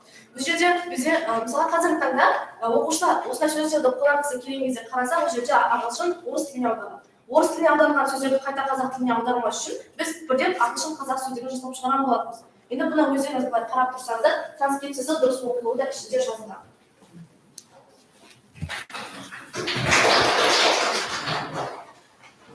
I have a question. The topic of the research – лучший способ перевода. Yes? Лучший способ перевода специальных текстов. What kind of special texts are you speaking? Special texts. Мысалы, аударма, қандай аударма, көркем аударма, ақпараттық аударма, қандай аударма зерттейміз? Біз аудармалар болғанда, жалпы мысалға, жаңа айтып Oxford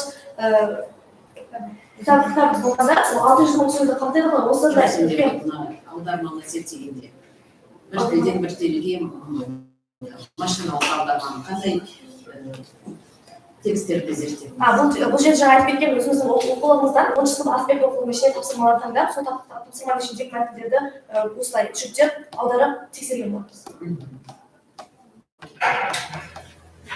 Сонда айтыңызшы, сіздер тек қана бір-екі мәтінді ғана зерттедіңіздер ма, сол бір-екі мәтінді салуларды ма? Бұл жерде бізде бір-екі мәтінді ғана зерттеген болғанда, олар аудармашылардың жалпы қасиеттері олардың тиімсіз екенін дәлелдеу үшін біз көптеген мәтіндерді аударып нетпедік, уақытымызды шығындамадық. Себебі бір-екі мәтін болғанда жаңағы үшінші тапсырмада ауқымды шығарманың өзінде қаншалықты қателік жіберілетінін көріп отырып, сіздер ол аудармалар осылай аудармашылардың тиімсіз қолдану тиімсіз екендігін бірден білетін боласыздар.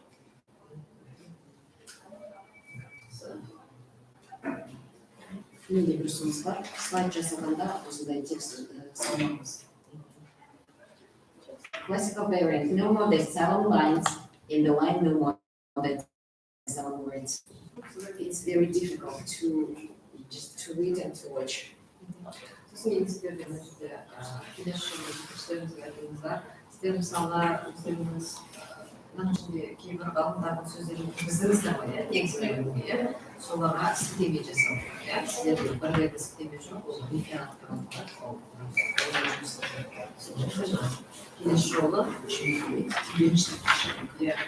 келесі жолы міндетті көреді, жақшаның ішінде кімнің сөзі қайда қалады, сол сілтеме көреді. Өйткені сіздер соңында әдебиеттерді бердіңіздер ғой, бұл әдебиеттер мына жақта номерлер көрініп тұрды. Мына жақта жақшаның сондай нәрсе жоқ. Ал бұл нәрсе жоқ.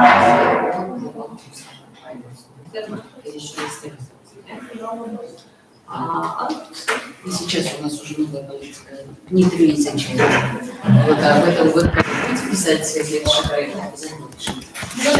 Вы не должны с первого класса знать ритм, вы должны а потом с третьего класса. Это новая политика, новая политика. Спасибо. Атыңыз кімсің? Рахмет, мен жақтан шығысыз. Қазір қалай дейсіз? Мына жерден бірінші естен қойып, белгілі үшінші. Маған өткізгенсіз, сіз жұмыс тұрсың. Так, сіздің слайдыңыз мына жерден қойып.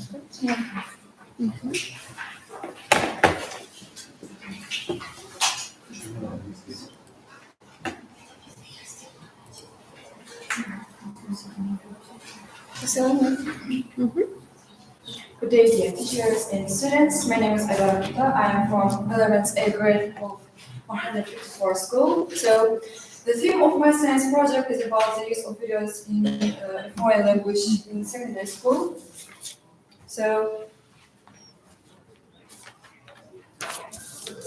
first, the aim of this work is to theoretically justify, develop, and test the effectiveness of set of exercises on the formation of auditory skills of younger people in a foreign language using authentic videos. The object of the study is the teaching of foreign language in secondary school, and the subject of the study is the use of video materials in foreign language teaching. And to achieve this goal, we need to determine the role and place of these skills in the process of teaching foreign language. And secondly, to consider the features and advantages of this method, of this video media application in foreign language teaching. Third, the carry out experimental work to with the development of set of exercises and to analyze their results. So, the first part is the term video refers to a wide range of technologies for recording, transmission, and reproduction. In this thesis, in this project, we use videos. Videos are understood as one of the types of technical means for teaching a foreign language in a secondary school. Next, students become participants in all the situations, play out with their head, play certain roles, and solve real-life problems.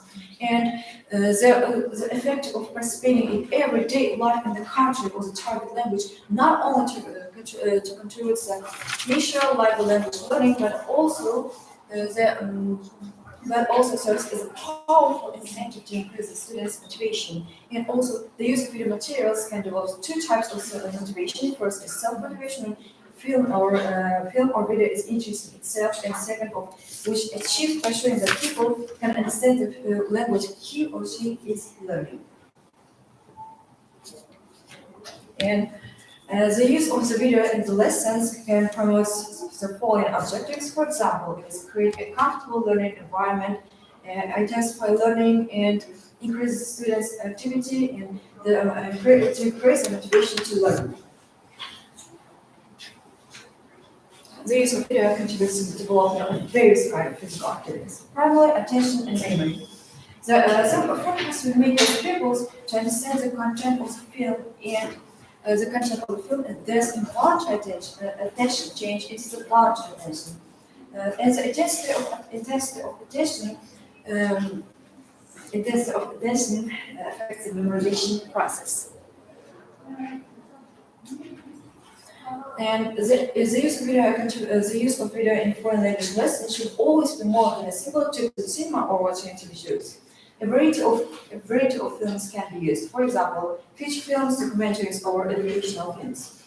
And the feature films offer a wide range of possibilities for discussion and making it easier for students to improve their listening skills. And there are several types of video materials from books.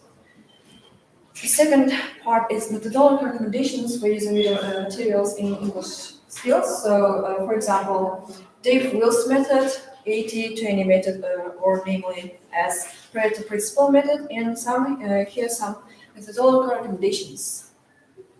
The third part is advantages and disadvantages of this method. Advantages of this method is prompt and delivery of materials and further development of the teacher's knowledge and high-level visibility, the ability to get education in anywhere and any time, and of course we are not regardless of time, and we can to develop the video, to download video to networks. But also we found some advantages of methodological. For example, is ICT incompetence of teachers. It means in order for teachers to deliver individual lessons, he or she needs special knowledge, and many professionals lack the knowledge and skills to implement it. And second, to wasting a lot of time for such a lesson. It means requires a special preparation to teachers. And third is wasting a lot of time for such a lesson requires special equipment, technological equipments. And the last part is a search part. So the aim of one of the aims of experimental part is to check the assignment we investigated in theoretical part, namely impact of video materials of using English lessons. There are types of exercises that we use in practice, and the participants were 6th and 8th grade of students of 154th school, and experiment lasted for 3 months, sorry. And there is experimental process and follow questions to students. And there is types of exercises and activities we use with students. So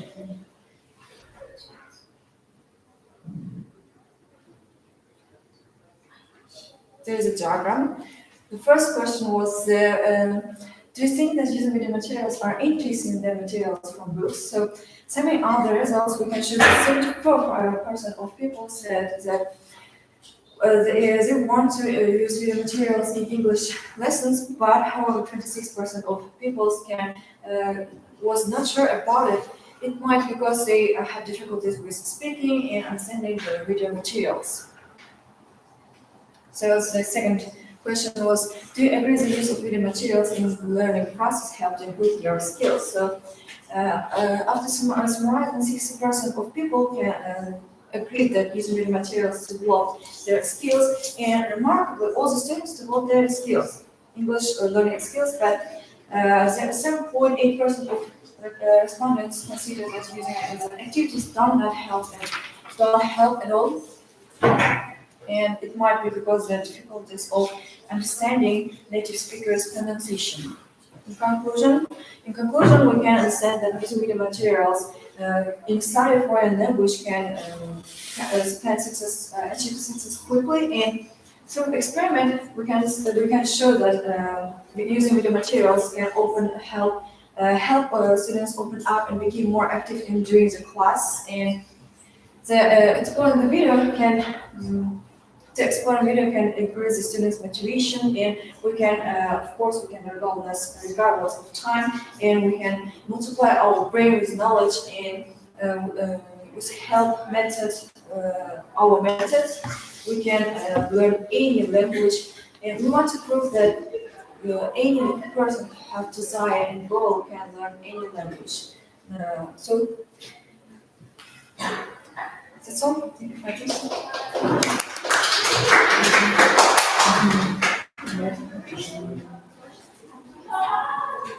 So what do you think? Videos, what half of the lesson they use? I think for after the starting lesson, because I think the teachers must or should to first of all introduction to students with theme that they will learn today.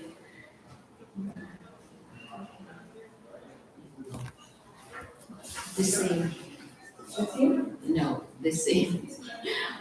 My research is that, and to a lot of mistakes in pronunciation to determine development, variety, yes, methodology, implement. So, mind your pronunciation. Thank you.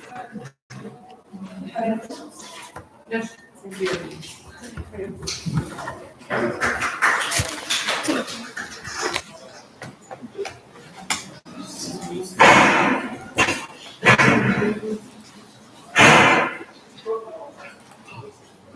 Tamam, geçin acıtıcı böyle. Biz sizге жібек тоқтамды білдім. Қайсысы вот он төрт. Опять нашла. Отправляется, когда мы удаляем, то сіз оны Қайттан кіріп айтамын, қараңыздар. Гуглға салғаныздар да. Енді қараңыздар. Бұнда барлық жүктелген сайттар. 31 слайд қараңыздар, бұнда болу керек салсаңыздар. PowerPoint арқылы бола ма? Біз сізге жіберсек файлды. Сіздер маған ссылка жіберіп тұрсыздар ғой енді. Ол ашылмай тұрғанын қараңыздаршы. Мына кіре алмаймын мен бұл ссылкаға. Бізде ашып тұр. Бірақ біз сізге файлды жіберсек PowerPoint ашуға бола ма? Флешкамен жіберілгендеріңіз ашылмай тұрғаныңыздар ссылкаға басыңыздар. Жоқ, бұл ссылка емес. Біз басқа сізге файл жібере беріңіздер, онда келесі жібере берейік. Келесі келе бересіздер ме?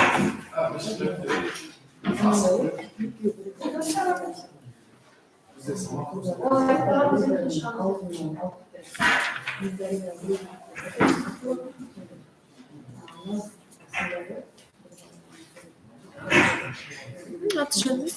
Ахметияз, олжас болғанымен. Бірге сіздердің справкаларыңыздан. Справка барлығын бердік. Слайдтарыңыз. Слайдтарымызды біз сізге WhatsApp-қа жібереміз. Қайсы? Міне. 8,7. Және де біз тағы загружать етеміз. Родики. Екілгендердің бәрі олғасын, Google-да түрі жоқ болса, примерно. Сәлеметсіздер ме, құрметті комиссия мүшелері, мен номер 39 мамандандырылған лицейдің оқушысы Ахметияз. Мен Оразболова Жанай. Today we are talking about the digital learning of English beyond the classroom. Жанна бұқтырыз, бірге штук.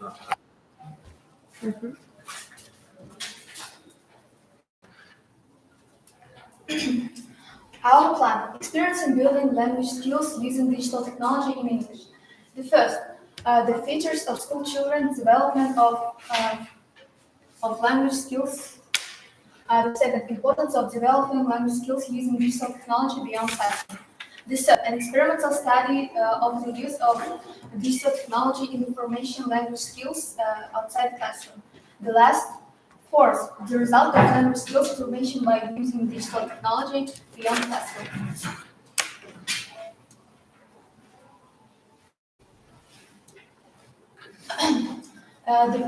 The purpose of the research to determine the benefits of digital technology in teaching the spoken language of language learners in teaching English. Зерттеудің мақсаты ағылшын тілін оқытуда оқушылардың тілдік дағдыларын үйретудегі цифрлық технологиялардың артықшылықтарын анықтау.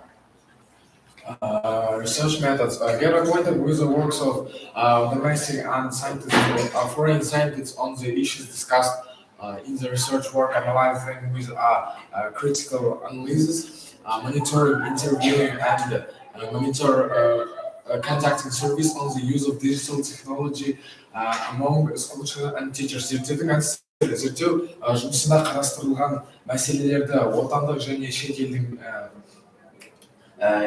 шетелдің ғалымдармен еңбектерімен танысу және де оларға сын тұрғыдан баға беру, оқушылар арасындағы сандық технологияны жүргізу және де кішігірім сұхбат пен сауалнама жүргізу.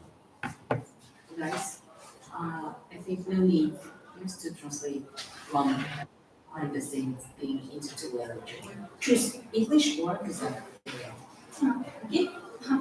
The main features of school children's development of language skills is the 2016 address of the President of the Republic of Kazakhstan to the people of Kazakhstan. It was mentioned about the modernization of education. Competence is a language learner's ability to practically apply acquired knowledge and skills to solve any practical and theoretical problems in everyday life. Scientists like Bagranova and Safonova investigated the understanding, teaching foreign language, teaching digital technology. In the current situation, due to the use of computer technology in the classroom, teaching to read in English has a special place. And according to Homer, language skills of foreign language forms the basis of communicative and intercultural development. It's necessary and sufficient for school children to correctly solve communicative and practical problems. Importance of developing language skills using digital technology beyond classroom. In this regard, in our study, a number of popular domestic and foreign textbooks and educational tools were analyzed. The purpose of the experimental study is to determine the content of teaching in accordance with teaching with teaching of a second foreign language using digital technology. The profile level of teaching a foreign language, expansion and deepening of the basic level. Theme of the union pros and cons of internet is the purpose of the lesson systematization of school children knowledge on the subject, repetition of lexical material on the topic, development of language skills on this topic. Tasks of the lesson: speaking activity, improving school children knowledge, skills, competence, development of school children listening skills, development of cognitive interest through digital technologies. In this experimental study, we have examined the methods of formation of language skills of learners of English using digital technology with the help of experiments and its result. 24 school children participated in the experimental study. Experimental work consists of three main stages. First, detective phase. Many computer programs were analyzed to help school children learn English. They allow to train the different types of speech, action, and combine them in different combination and so on. Second, practical phase. Main care is also on working out pronunciation and consolidating the vocabulary. The next conclusion: the studied vocabulary is controlled, their lexical and the communicative skill were evaluated. For example, questions about environmental issues. What are the problems of environment? What are the ecological problems of your country? What do you know about global warming and all this?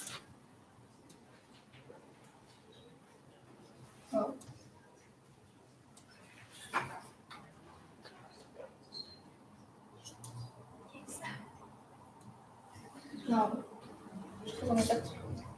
Так, сейчас.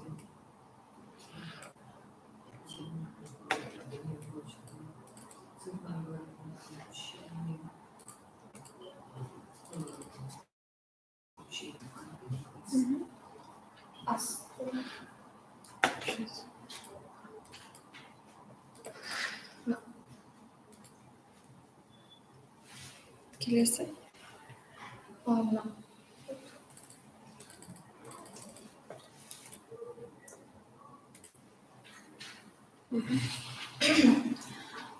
As a result of their work, they did an association map.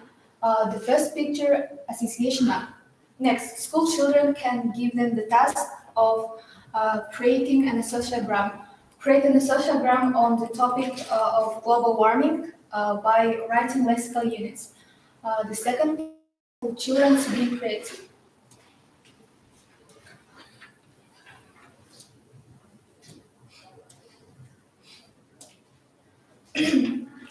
The result, the level of communication skills formation in oral foreign communication in the experimental group significantly exceeds the level in the control group in all parameters. A total of 24 school children took part.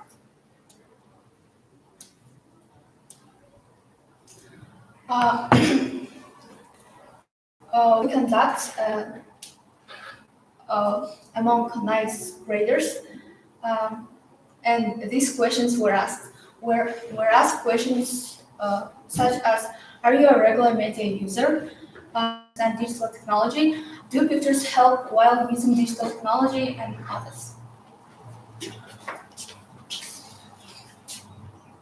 24 school children took part in the survey using the internet, and the results are following.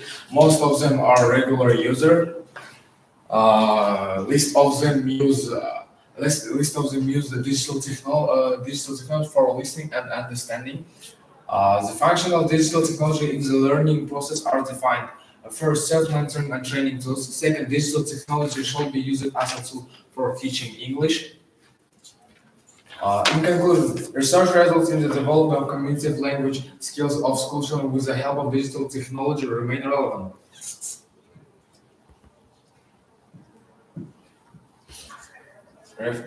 Reference?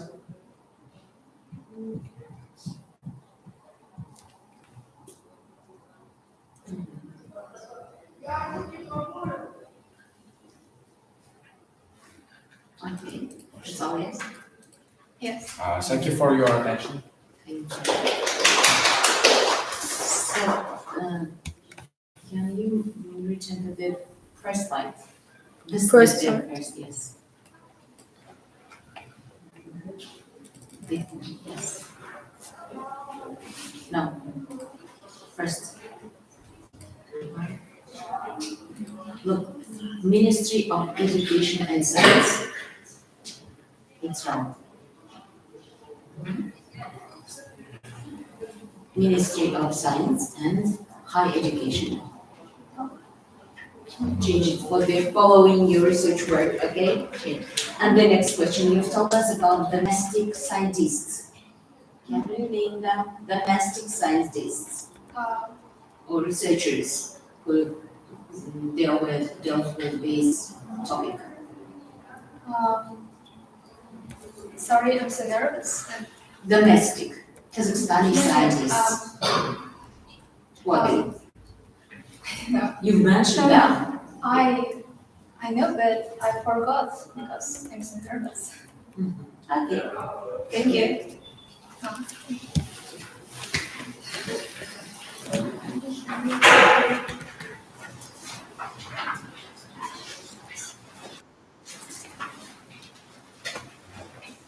Так. Сіздер қай номерден жібердіңіздер? Я уже не помню. Так, аты жөндеріңіз? Сақшанат Ибрам Аймақ. Мына жерде нешінші тұрсыздар? Көрсетер ме? Міне, 13-ші. 13-ші,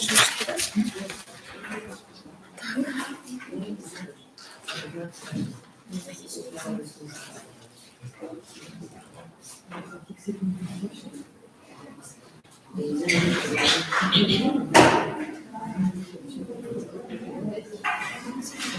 Сәлеметсіздер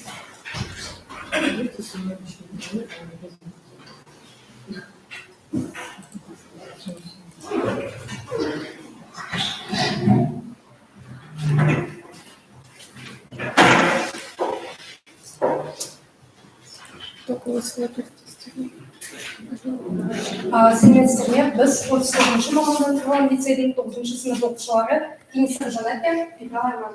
Бүгінгі біздің ғылыми жобаның мақсаты желі арқылы тіл үйренуді қаншалықты пайдалы екенін көрсету және де қанша пайыз оқушылар оны қолданылатыны туралы анықтау.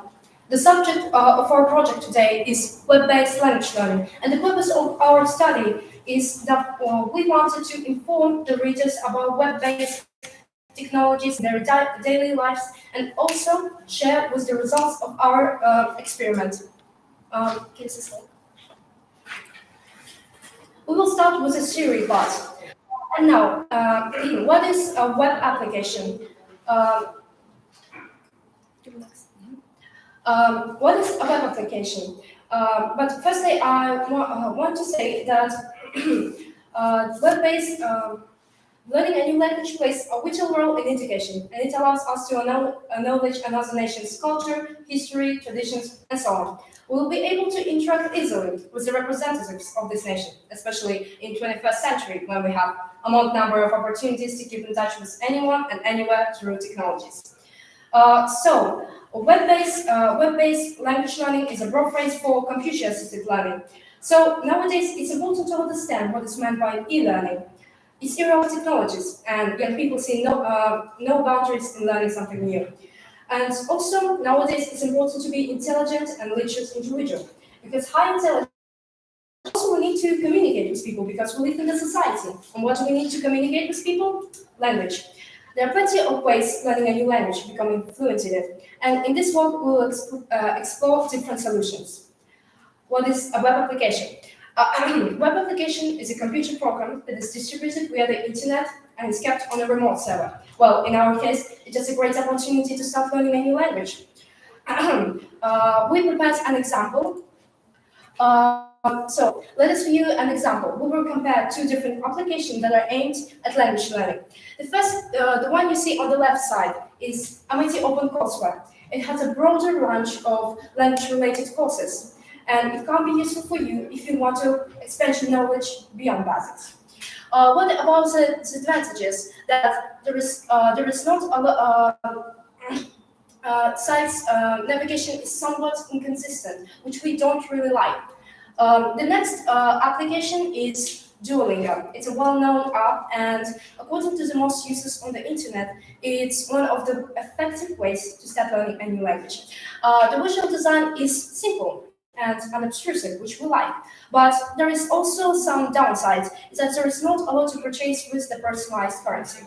Well, you need to remember that this is just an example, and there are numerous of apps to choose from that you can find only for yourself. Explore, experiment, and try new things. So, communication tools. English is an essential language. No English will change your life. You travel around the world, study abroad, work in a good job with a good salary.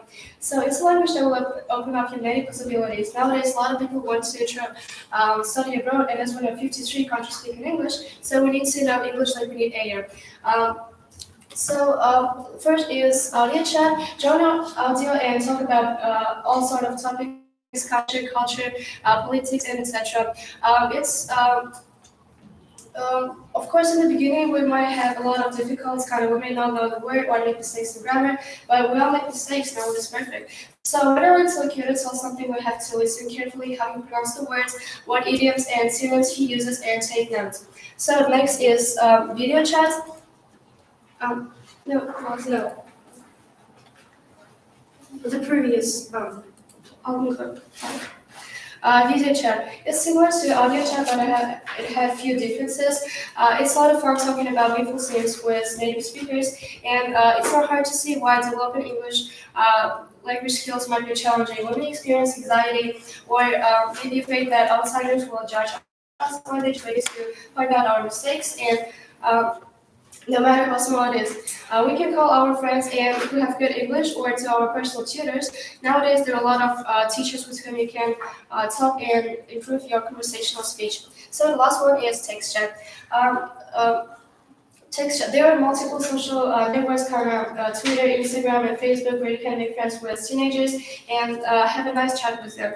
It's critical focus on writing and grammar. So in the future, you will write a lot of essays to pass the university and resumes to apply for work. So it will be really useful for you.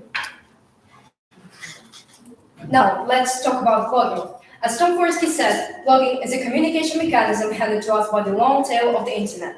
It's a great description of what is the blogging is.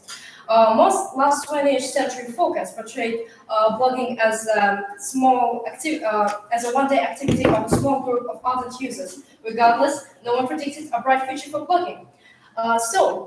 Video blogging, you know that one of the ways to learn something is video lessons. They are always available online on the internet, and you can access them whenever it's convenient. And also, you could increase your level of language proficiency. And we would like to advise you a few. The one you see here is the logo of the Tu Español. It's a YouTube channel.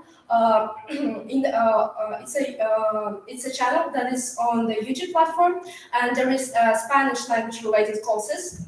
And the second one is Polyglot 16 with Peter. He is a polyglot who knows 16 languages, and he teaches how to speak in English to the users on the internet.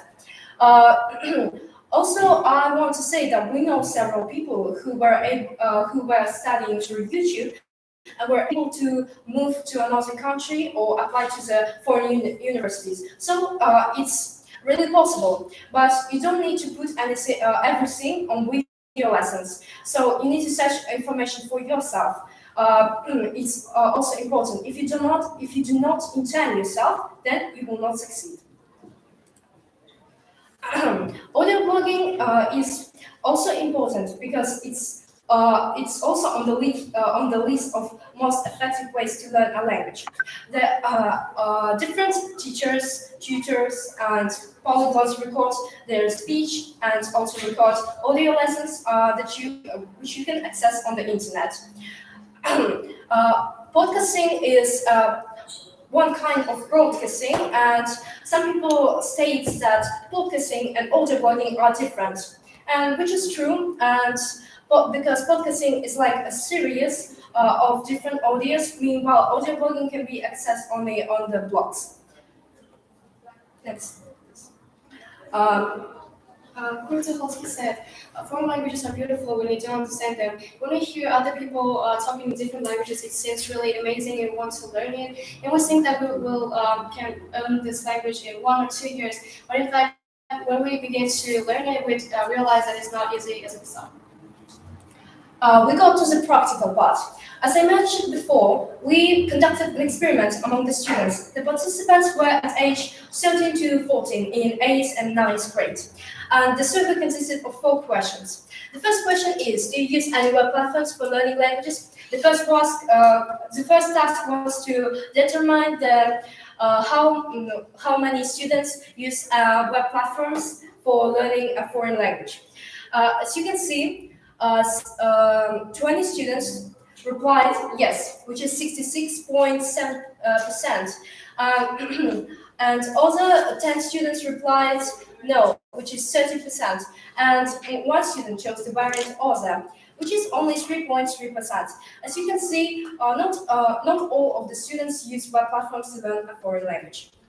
So the second question, there were 5 answers with 1 barrier. So the most popular was videos and movies with the results of 40%, which was chosen by 12 students. Second place to podcast and music was 26%, and there are 16% with through social media, and 3 students voted for other. The first question's diagram looks like this. The task was to determine the overall efficacy of how they would evaluate the overall effectiveness of the web-based language learning system. As you can see, it's a diagram from the to most effective. The most popular mark was 12, which is 40%, and The second popular mark was voted with 8 of the students, which is 26.7%. So the last question, which is give you opportunity to share opinions. Now I'm going to use some comments. Nowadays, it's very good, easy to learn English with the internet, and positively you can improve your listening with podcasts and musics. Now let's conclude. The relevance of web-based technologies into English as a foreign language learners has significantly increased these years. But, however, according to our research, not all of the students are fully satisfied with the web-based language learning systems. That's why it needs more improvement and simplicity of usage. And also, the researchers, we think that the researchers need to explore this field more and also investigate the topics and in turn some scientific methodologies, educational theories will touch on processes and techniques in the field of web-based language learning. Well, this is a conclusion of our presentation. Thank you for the attention. And also in Kazakh. Сонымен нәтижеге сүйене отыра біз осындай қорытынды жасадық.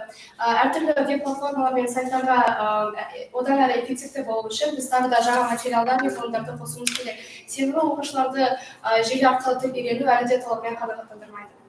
Thank you for your attention.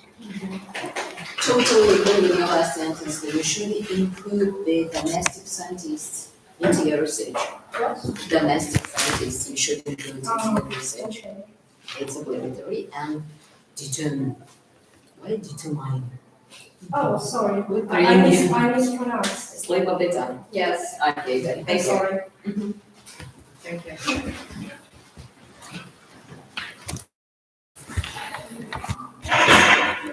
Аты жөндеріңіз? Зухрова Малика, сетевателя. Так, сіздердің справкаларыңыз көтіп Да, простите. Сізге ма? Справка мен удостоверение барларыңыз и слайдтарыңызды көрсетесіздер. Слайд оны алдырды. Мына жерден көрсетесіздер аудио. Ой. У нас еще мультик есть. После флешка қосылмайды. А можно по WhatsApp тоже? Давайте побыстрее, там онда келесі шыға берсін ба?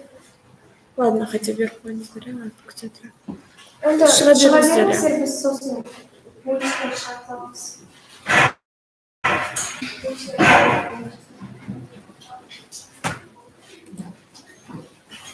Серпіңіздер.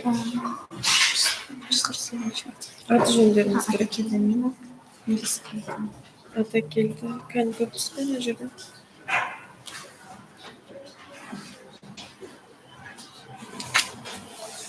Мне сіздердің справкаларыңыз бен удостоверенияларыңызды сразу алып бересіздер. Мектептен справка болу керек сіздерде. Слайдтарыңызды көрсетесіздер. Кажется, басқа страницада өте. Жоқ, осында барлығы ағылшын, барлығы осында айтасыз. Жоқ, басқасында. Басқасын аштыңыз ғой, сол кезде болды. Осылардың бірі. Иә, дұрыс көрсетейін. Қайсысы? Осы.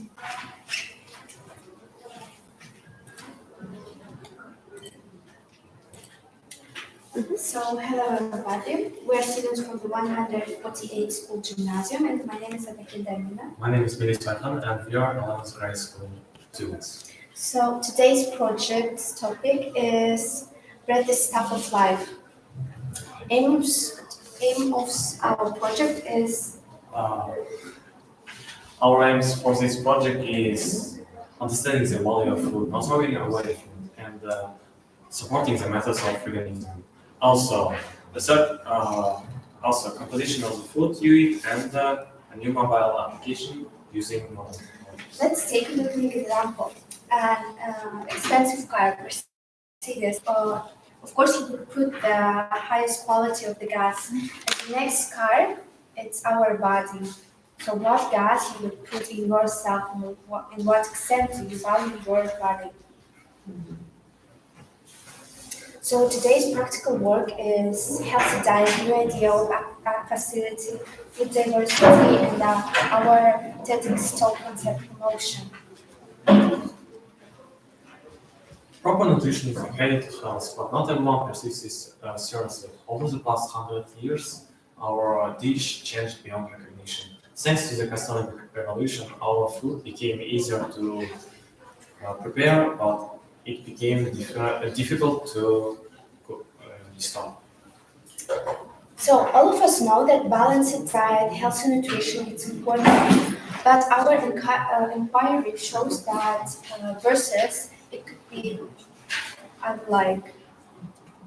Alexei Kovalkov is a Russian nutritionist and doctor of medical sciences, which said the human problem is not nutrition but hormones. There are two types of hormones called fat storing and fat burning in our body.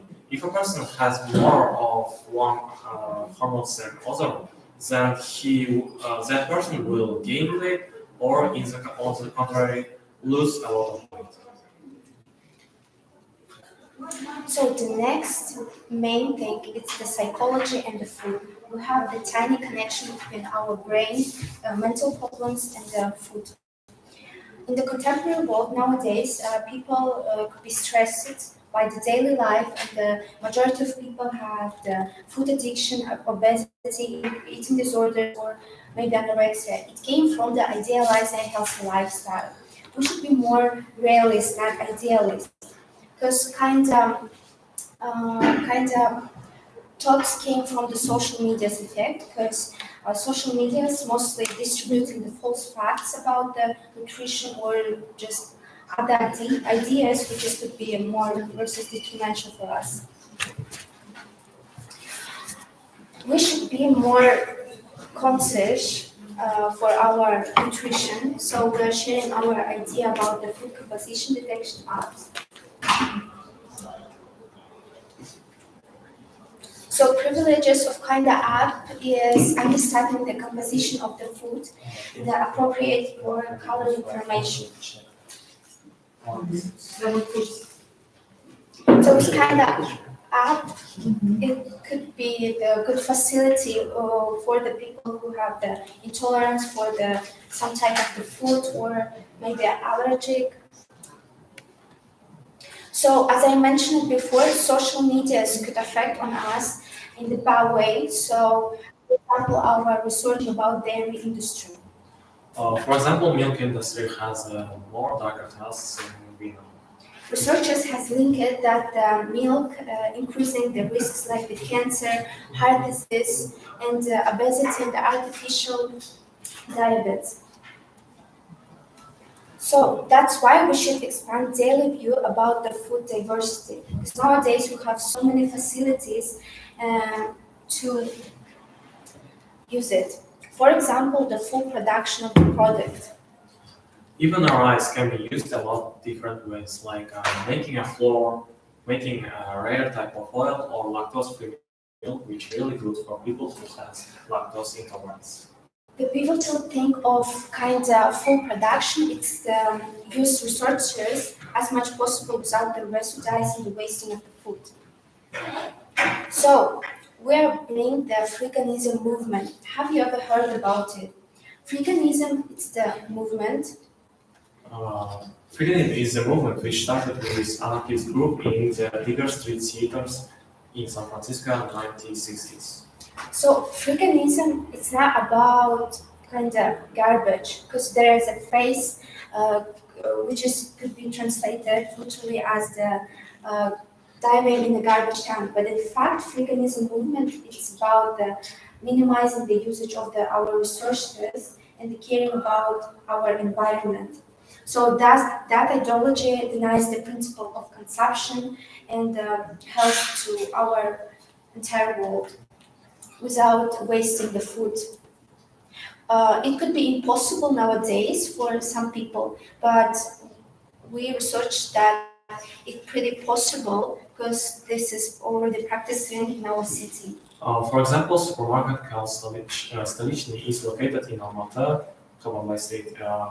We had some interview with their manager, and they said that their supermarket doesn't utilize their products before they spoil.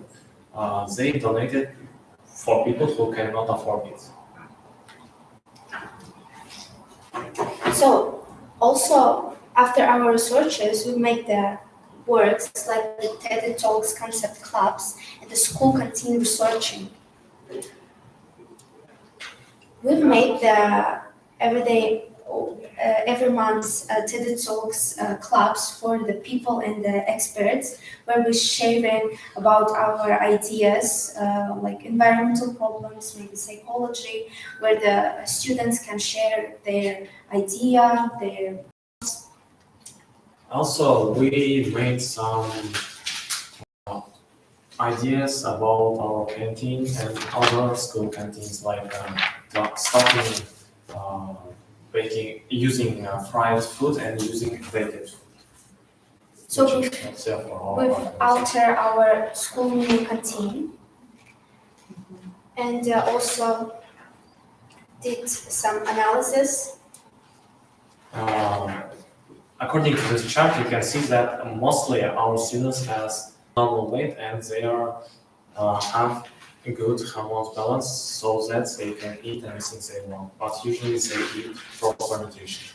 So our achievements in the AIMET project, it was the food composition app, conscious consumption, and the change school canteens menu, and also promoting veganism movement, and the school clubs. Also food composition app, it's really good idea to change fundamentally our treatment to the food, and so we need the more volunteers and maybe sponsors and the people who really care about our environment, nature. So our conclusion mindset, it's small deliberate changes is big changes to change everything. So thank you for your attention.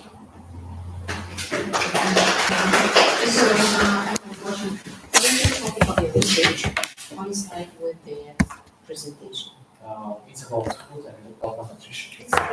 So bread is the end of every time for meal, so we use bread as example. Okay, the next question. Do you know your scientific Yeah, she's professor. I am Jalala, but I don't think we have taken this. I am Jalala here, I'm not a scientific advisor, and right now I don't work in International Teacher Training University. I work in another place.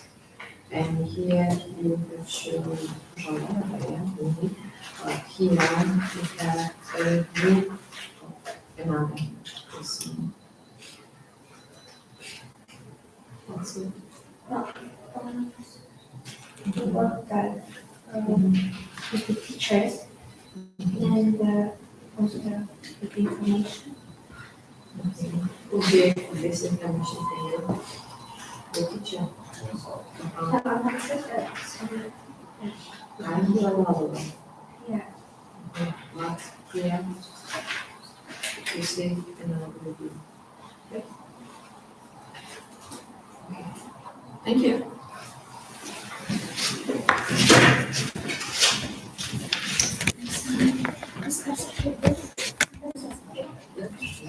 Автор курсер физикалық әділем и экономика. Так слайдтарымыз көрсетші. Алматы жетісінде.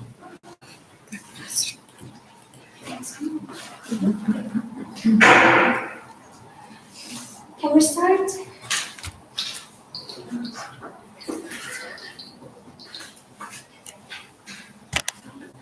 Yes. Hello everyone, let me introduce ourselves. 8th grade, Sidikova Dilan, Hamzafana Malika from 101 School Gymnasium.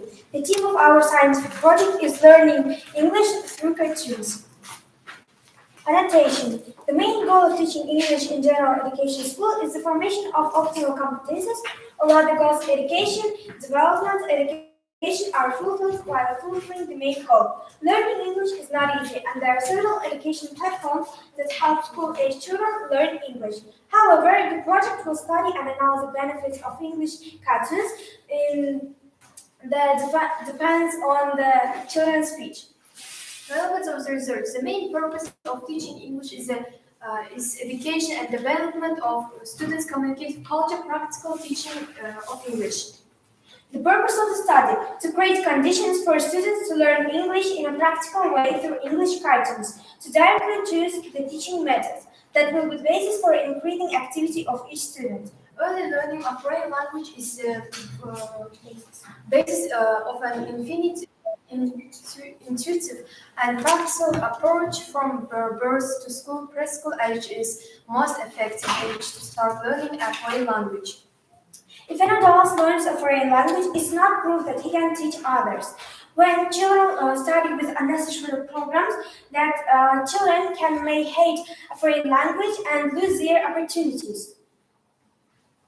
Early learning of English includes the following aspects: the teacher's ability to correctly repeat English words from a phonetic point of view in periodic formation of listening attention, phonetic hearing, and correct speech, mastering, summarizing, and consolidating the English dictionary. Movies and cartoons to help you learn English. You'll be familiar with English language lessons and games, application from our research project, as well as movies that helps our language learning. Timur, the Iron Lady. It's good to know the history and it's good to know the language of other countries. That's why a film about the life of Margaret Thatcher will not bore you. This film will be a great help for this for learning academic English with a British accent. Shrek, the final film, will also help adults and children who want to learn English. The speech style of the characters is clear and the actors speak from short words. You will not be disappointed with the beat and the beautiful music. Arun and Kubuzak, Beauty and the Beast, our childhood cartoon will be a good choice for those who are just starting learning English. The characters of the film speak clearly and understandably. Being able to speak clearly without using the difficult words makes it easier for people with lower than average language skills to understand. Kodega Easily House, one of the best films for practicing romantic words and developing English in written form. 2 characters, 2 seasons, and 1 mailbox. Keanu Reeves and Sandra Bullock teach to write letters in English. Search department, making cartoon from our personal experience. In modern times, computer science and IT systems have found their places in almost all areas. We are currently researching the creation of videos and 3D characters with such animated meaning in advertising. Today we make animated cartoon. To do this, we go to this link. Research experience too. When we go to the link, we will see such a window. Click the read button. Once the script and frame of the animated film are ready, go to the online program and choose ready-made templates for your plot. We take the image of the child in accordance with the chosen character master and collect it in according the actions from the frame. To edit the selected images, click the insert button and paste in order. We use a convenient and affordable audio editor to sound the animated film. It can be downloaded from audacity.org. Audacity Audio Editor is a simple free program with advanced features for recording and editing digital audio. You can also use the program to resize, crop and lose effect, change the recording speed and pitch. To record voice, press the button with the picture of the red circle on main program panel record button. At the end of the recording, click stop button if you are completely satisfied with the end result. First, we open the required audio file, select the unwanted part, and select it in the path analysis window with the mouse. Cut it out by using the scissors mouse and remove it back by clicking again. We record the timing of the transition of each frame on the frame of the animated film. We save the finished voices and audio file, go back to the program that is creating the animated file and click the music button. We will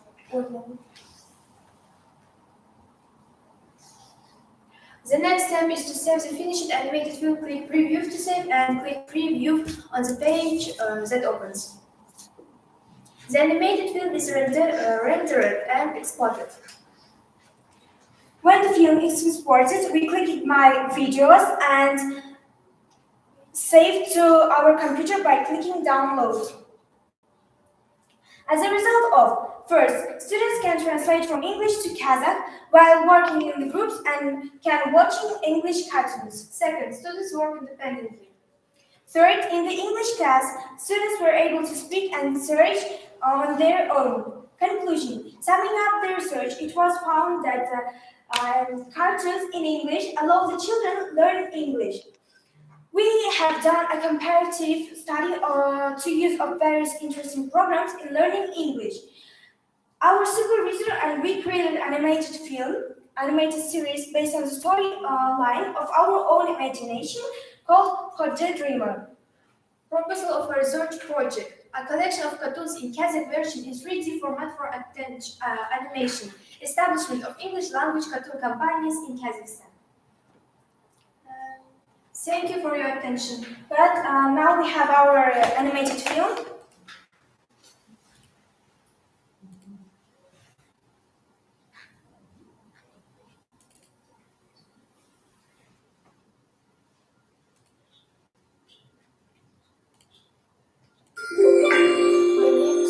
Сәлем, менің атым Қожа, мен арманшыл баламын. Мен видео ойындар ойнағанды ұнатамын. Маған аспандағы планеталар мен жұлдыздарды бақылағанда ұнайды. Кейде аздап бұзықты жасайтыным да бар. Жалпы алғанда мен жаман бала емеспін. Жексенбіден басқа күндері мен үнемі мектепке барамын. Мынау менің мектебім. Біздің мектеп өте әдемі. Бізге бірінші өзін-өзі тану сабағы болады. Саламатсыңдар ма балалар? Бүгінгі сабақта кім болам деген тақырыпқа шығарма жазасыздар. Мен ешқашан болашақ мамандығым туралы ойлаған да емеспін. Қандай мамандықты таңдасам екен? Интернетте көрейінші.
Мүмкін мен ғашкер болсам ба екен?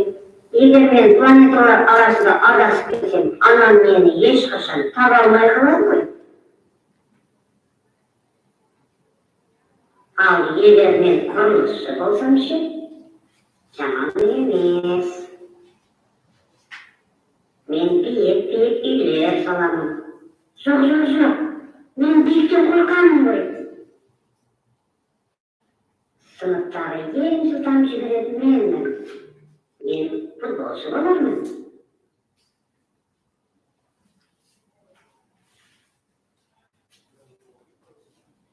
Мен жарыстарға шетелге жиі кетемін. Анам менсіз қалай ұйықтайды сонда? Музыка. Бұл да жақсы мамандық. атақты музыкант боламын. Жанкүйерлерім маған қол соғады, ал анам менен мақтанатын болады.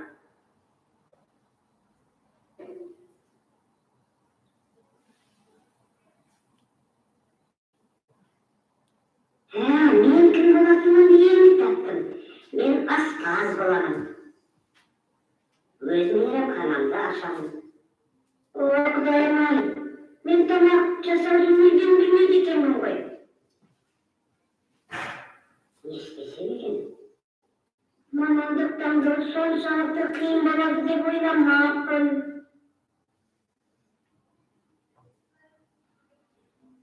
Таптым! Мен зерттеуші емеспін бе?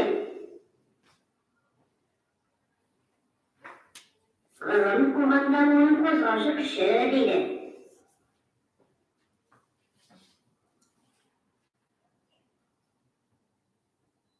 Мен көптеген жаңалықтар ашамын. Анам бақыттан бас айналатын болады. Бітті. Шешілді.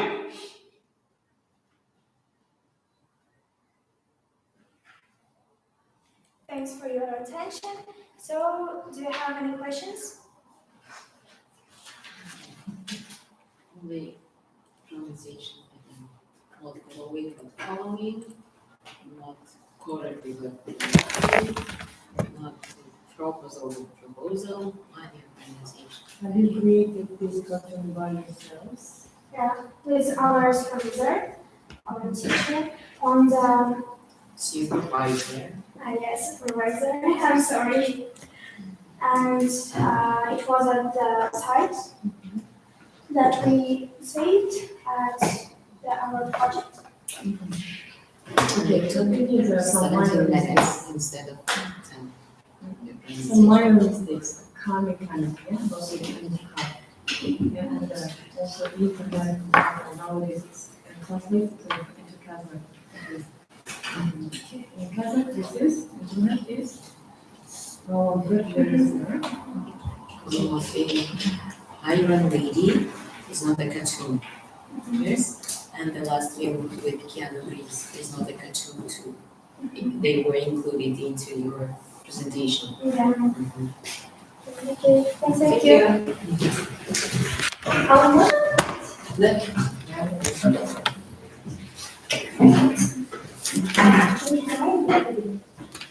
you.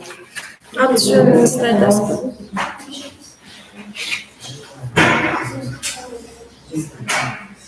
Atışıyorsunuz. Tamam, WhatsApp'tan жібердіңіз бе? Көрсетіп жүріңіз, иә, қайсысы? Ссылкаңыз ашылмады. Маған не қылып жібересіз бе презентацияға? Понял, кооперативные басамайсыз ба, бұл зор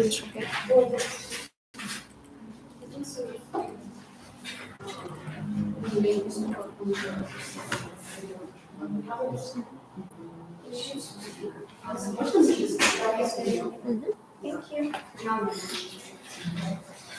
Ну, тогда...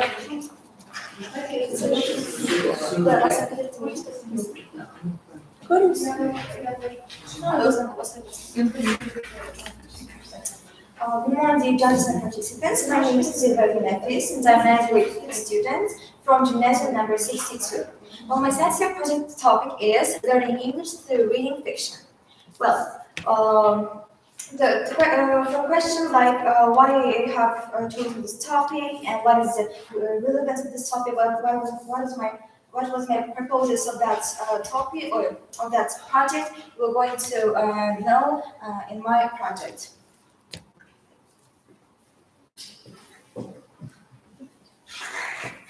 So, as you know, English language is, we can consider English language as a world's language 100%, and it's international language. If you want to make a good career and success in the future, you have to know English language. But unfortunately, quite often people stop being interested in anything, including new knowledge of values, or also teenagers, especially are don't interested in development spiritedly. So for me, it was kind of a big problem, and I wanted to show that learning English through reading fiction will increase our spiritual value and our thoughts will change our thoughts about the world itself, and we will become more education. We will know more about culture and history itself. So the purpose of this book is to encourage and increase public interest in learning English through reading books, also to find most profitable ways to learn English language with the help of the work outside people. To reach my purpose, I have research objectives such as explore reading as one of the important skills when learning language, to tell about the huge role of language in our modern life, and to evaluate the methodology of learning foreign languages by reading works of fiction in the original language, and of course, description of the survey result. If you want to learn any languages, no matter even if it's English or Spanish, you have to choose the right attitudes and the right method. With that, you can learn any language fully and in the correct way. So, to do that, we have to know what is the ways of learning English in general. We know that there are a lot of ways to learn English language, but all of them should consist such skills as writing, speaking, reading, and listening. And among these old ways, in my scientific project, I will pay special attention to reading. So, there are so many. Reading English is a significant part of language learning because it helps you to develop other related skills like grammar, vocabulary, and writing. We can assume that reading is a basic factor for other skills because if you want to speak in any language, first you have to learn how to read in this language. After that, you can develop other skills such as speaking and listening. Yeah, right. And then, if reading is a very important part of learning English, what we should read, and what kind of works we have to choose to learn English language more comfortable for us. I'm saying that English fiction is the right choice when we learn English language through reading, because English fiction is allows a person to step back in time and learn about life on Earth from one who worked before us. We can gain a better understanding of culture and have good ways of them. We learn through the ways history is recorded in the forms of manuscripts and through speech itself. Next, please. In my scientific project, while I was exploring this topic, I had a question like how to increase the interest of teenagers in reading English language, and what can affect their perception. Why don't they interested in reading? Why don't they talk about fiction more? Why don't they read them? So, next please. So, to solve the problem, we have to find where this problem came from. And before my survey, I asked them personal questions such as, do you like to read, and if not, why? What should I do get you interested in book? Or in what case does your interest in reading raise? Are you interested in learning English? Here are some response of my participants. As you can see, they're saying that they don't like read because it seems to them very boring, or they love to read, but they would like to read if there's some pictures in the book, or they will get interested in reading or in English by someone who can show me unique ways, and etc. So it shows that people want to read, or they want to learn English language, but they don't get a right method of learning it. Teachers, unfortunately, can't show the creative ways how to teach learning English, and they don't show the most main parts and the most good ways how to learn English language. Next, please. According to that according to that survey, before my main survey, I thought that, well, if I will create a new formation of teaching, then students will be more interested in it. So I thought that maybe if in our lessons we will be show that learning fiction or the fiction itself is very interesting, and there are so many plots, so many stories, and reading this through reading the stories, we can increase our knowledge not only in terms of English but also in terms of culture, as I already said. So that's why I create a survey with 8 questions, and you can see the questions here and the result of the survey. As you can notice, in the 7th and the 8th question, almost all students agree that if during English lessons, if the teacher will taught us with different books and characters, and the English lessons and even the grammar will be more interesting for this. So after that, so it's clearly obvious that it means that students need to know about fiction more. Students need to understand that it's not boring and it's very interesting. How do you think?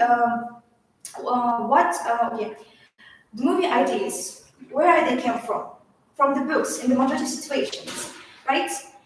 So it proves that the all big stories and the big achievements came to us from the books and the fiction itself. One of the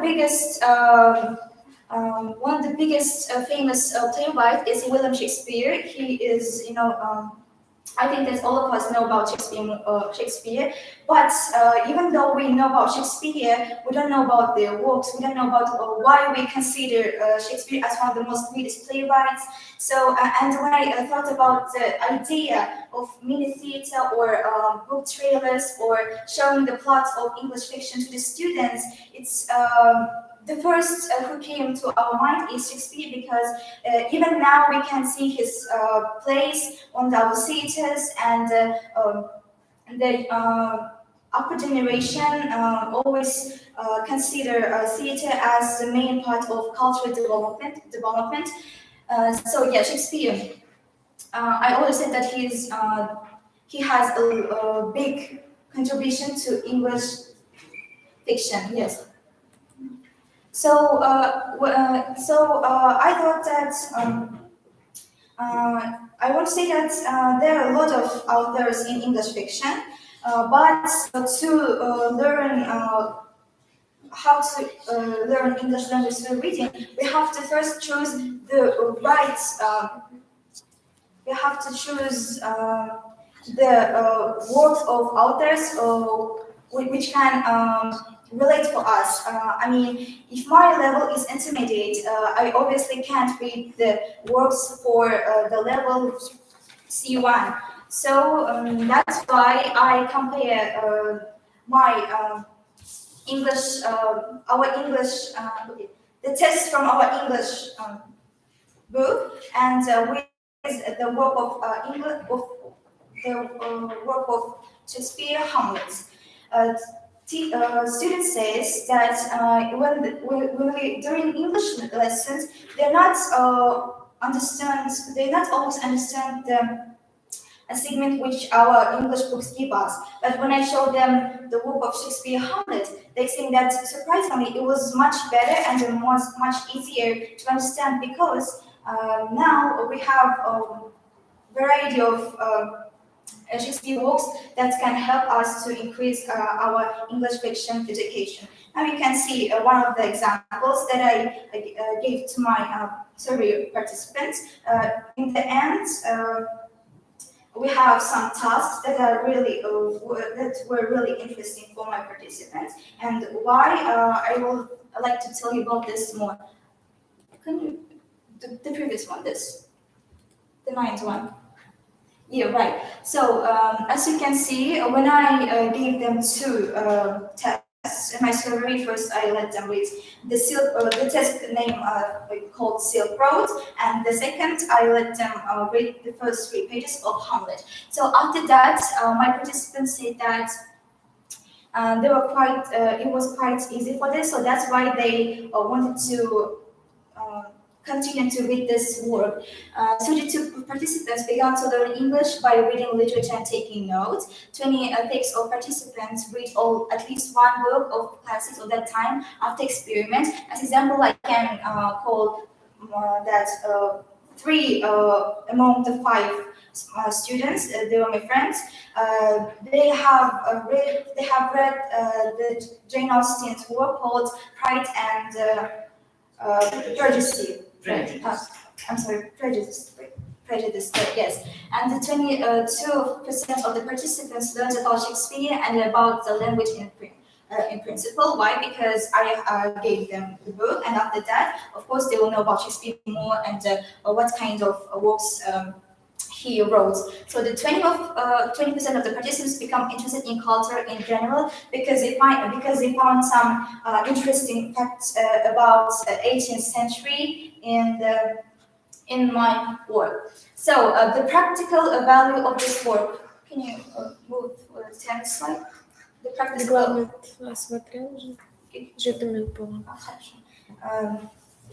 Practical value of this work.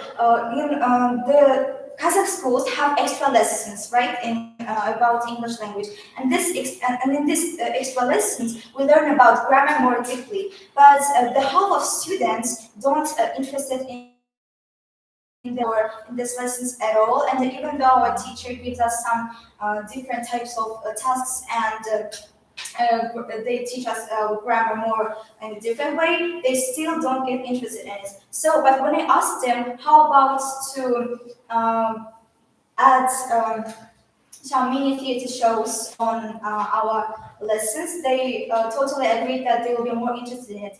Well, how we can do this? So I'm telling that instead of teaching grammar, we can replace it by the works of English fiction, but but not in the general way, with the mini theaters and the plays. How we can do this? When I ask students, will they agree to this kind of lesson, even if they will do all the characters by themselves? They said that yes, it's really interesting, and they will get more enjoy doing these tasks because they do handwritten characters and then they do playwrights to understand the segment and plots correctly. So in conclusion, I want to say that my finding was that in fact many people have a desire to learn English and many want to read more often, but because of unfavorable conditions and irrelevant method of teaching, most close their potential, preferring to do nothing. Therefore, I hope that results of this work will affect the interests of society and my peers. Thank you. Thank you. First of all, you've told that the teachers don't show the good way to teach English. So I didn't like this question because I'm a teacher of English and I know how to teach and I know the good way. I'm sorry, I just said The second, how many students were involved in your interview? More than 10, and 5 of them were from my class. You see, if in the interview there are less than 50 or 100 students, the results are not valid.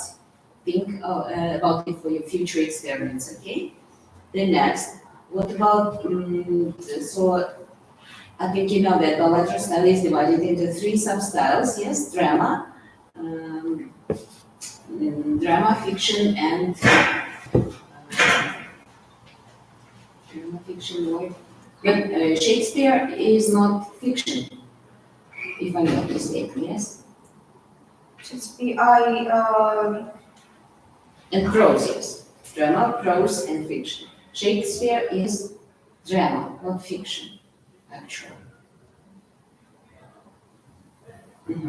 And the last thing that I think the language of Shakespeare is too difficult for the 10-year students or 13-year students.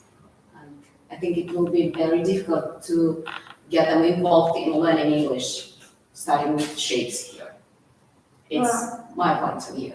Okay, I'll tell you about the advanced version one. He, plays version. So that's The language is too difficult, yes, because it's Old English. well, this version is too easy, so that's why It is adapted, yes. yeah, adapted version, yeah, right. And some grammar state, they will more enjoy. And to be interested. And Don't be interested. repeated keyword, assignment. Assignment, yeah, assignment. Assignment.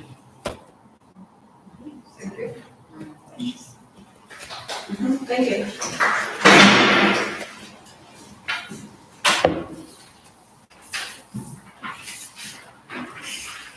Thank you. Adınız? Балбек Емле. Сіздің мен бердіңіз бе сұрақты? Иә, мен кіре салып ең бірінші Ага, беріпсіз. Слайдыңызды көрсетесіз бе?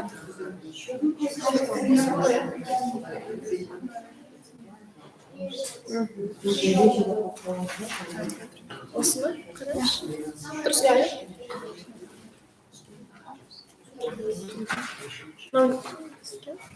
А көрсет, жақсы. Қайырлы күн, құрметті қызметшілері. Ага, хорошо. Регламент 7 минут, а групповые по 10 минут получается. Кто-то прям 15-20. Да. Менің аты жөнім Балбек Емле, мен жетекші мектептің 10-шы сыныпта оқимын. Менің ғылыми жетекшім ағылшын тілі пәнінің мұғалімі Айнула Салтанат, ал менің ғылыми кеңесшім Абай атындағы ұлттық педагогикалық университетінің профессоры Шахмет Бадан. Сонымен, бүгінгі менің ғылыми жобамның тақырыбы Ганс Христиан Андерсен ертегілеріндегі ең бір мәдени бірліктер. Менің ғылыми жобам кіріспеден, одан кейін негізгі бөлім екі тараудан, одан кейін қорытынды және қайталанған әдебиеттер тізімі бар. Енді ең бірінші ғылыми зерттеу жұмысының мақсаты ол Ганс Христиан Андерсен ертегілеріндегі лингвомәдени бірліктерді қарастырып, оларды лингвомәдени бірліктерді талдау және шет тілін үйренуде оның маңызын түсіндіру. Бірінші тарау бізде лингвомәдени тану ғылымы жайлы анықтама бере кетейін. Бізде тіл дегеніміз ол мәдениеттің айнасы болып саналады. Тіл мен мәдениет бір-бірімен өте байланысты. Мәдениет ұрпақтан ұрпаққа тіл арқылы беріледі, яғни тіл бізде мәдениеттің берілуіне жауап береді, құрал ретінде саналады. Яғни сол лингвомәдениеттану дегеніміз ол тіл мен мәдениет деген сияқты екі ұғымдардың тоғысында пайда болған тілде мәдениеттің көрінісін зерттейтін тіл білімінің саласы. Бізде бұл лингвомәдениеттану ғылымын Гумбольдт, Буслаев, Шипер деген сияқты, Воробьев, Маслова деген сияқты оқытушыға лингвомәдени мұраларды түсіндіру арқылы оның жеке қарым-қатынас жасауда және олардың мәдениетімен өз мәдениетін салыстыруға көмектесетін көмек деген сияқты айтуға болады. Стиліне, оның жанрына көңіл бөлуіміз керек. Одан кейін оны бөлшектеп, оның ішіндегі мәдени ақпаратқа яғни мәдени сема деген сияқты анықтамаларды табуымыз керек. Енді екінші тарау ол Ганс Христиан Андерсен. Бұл тарауда мен бұл практикалық бөлімде екі тәжірибе жасадым. Біріншісі бізде эксперименттің мақсаты ол Андерсен ертегілері бойынша лингвомәдени бірліктерді анықтауды үйрену. Ал екіншісінде бізде эксперименттің мақсаты ол шақпақтар Ганс Христиан Андерсеннің атақты ертегілерінің бірі. Шақпақ ертегісіндегі лингвомәдени концептілердің ағылшын, орыс, қазақ тіліндегі нұсқаларын талдау. Жалпы Ганс Христиан Андерсен ол әлемге ертегі жазумен танылған. Ол ең басында роман, пьесалар жазған. Кейіннен онымен қоса ол ертегілер. Бірінші зерттеу тәжірибесіндегі талдамалар. Бұл жақта супер ертегісі бойынша лингвомәдени бірліктер, 11 мәдени кеңістік және 8 мәдени коннотация, мәдени семалардың алтауы, символ 13, 31 теңеу. Яғни тура солай ұсқынсыз үйрек және шақпақтас, яғни The Tin Box ертегілеріндегі талдаулар. Енді екінші зерттеу тәжірибесінде біз Ганс Христиан Андерсеннің шақпақтас ертегісіндегі аудармаларға көңіл бөлеміз. Жалпы аударманың түр түрі болады. Дәл аударма, сөз болсын, еркін аударма деген сияқты және калька әдісімен аудару. Соның ішінде chest is very dreadful. His eyes are as big as a tower, but don't mind him. Сөйлемінде атты көк қатыстық есімдік арқылы екі ойды білдіріп, оны бір құмыға сөйлемге сыйдырып отыр. Ал енді бұл орыс тілінде но у собаки, что сидит в руке, глаза каждой с круглой башней, вот эта собака, злющая-призлющая. Но ты ее не бойся, посади на мой передник, и она тебя не тронет, а ты бери себе золото. Бізде шаңырақта деп, өзіңіз қазақ яғни 30%, ал сөз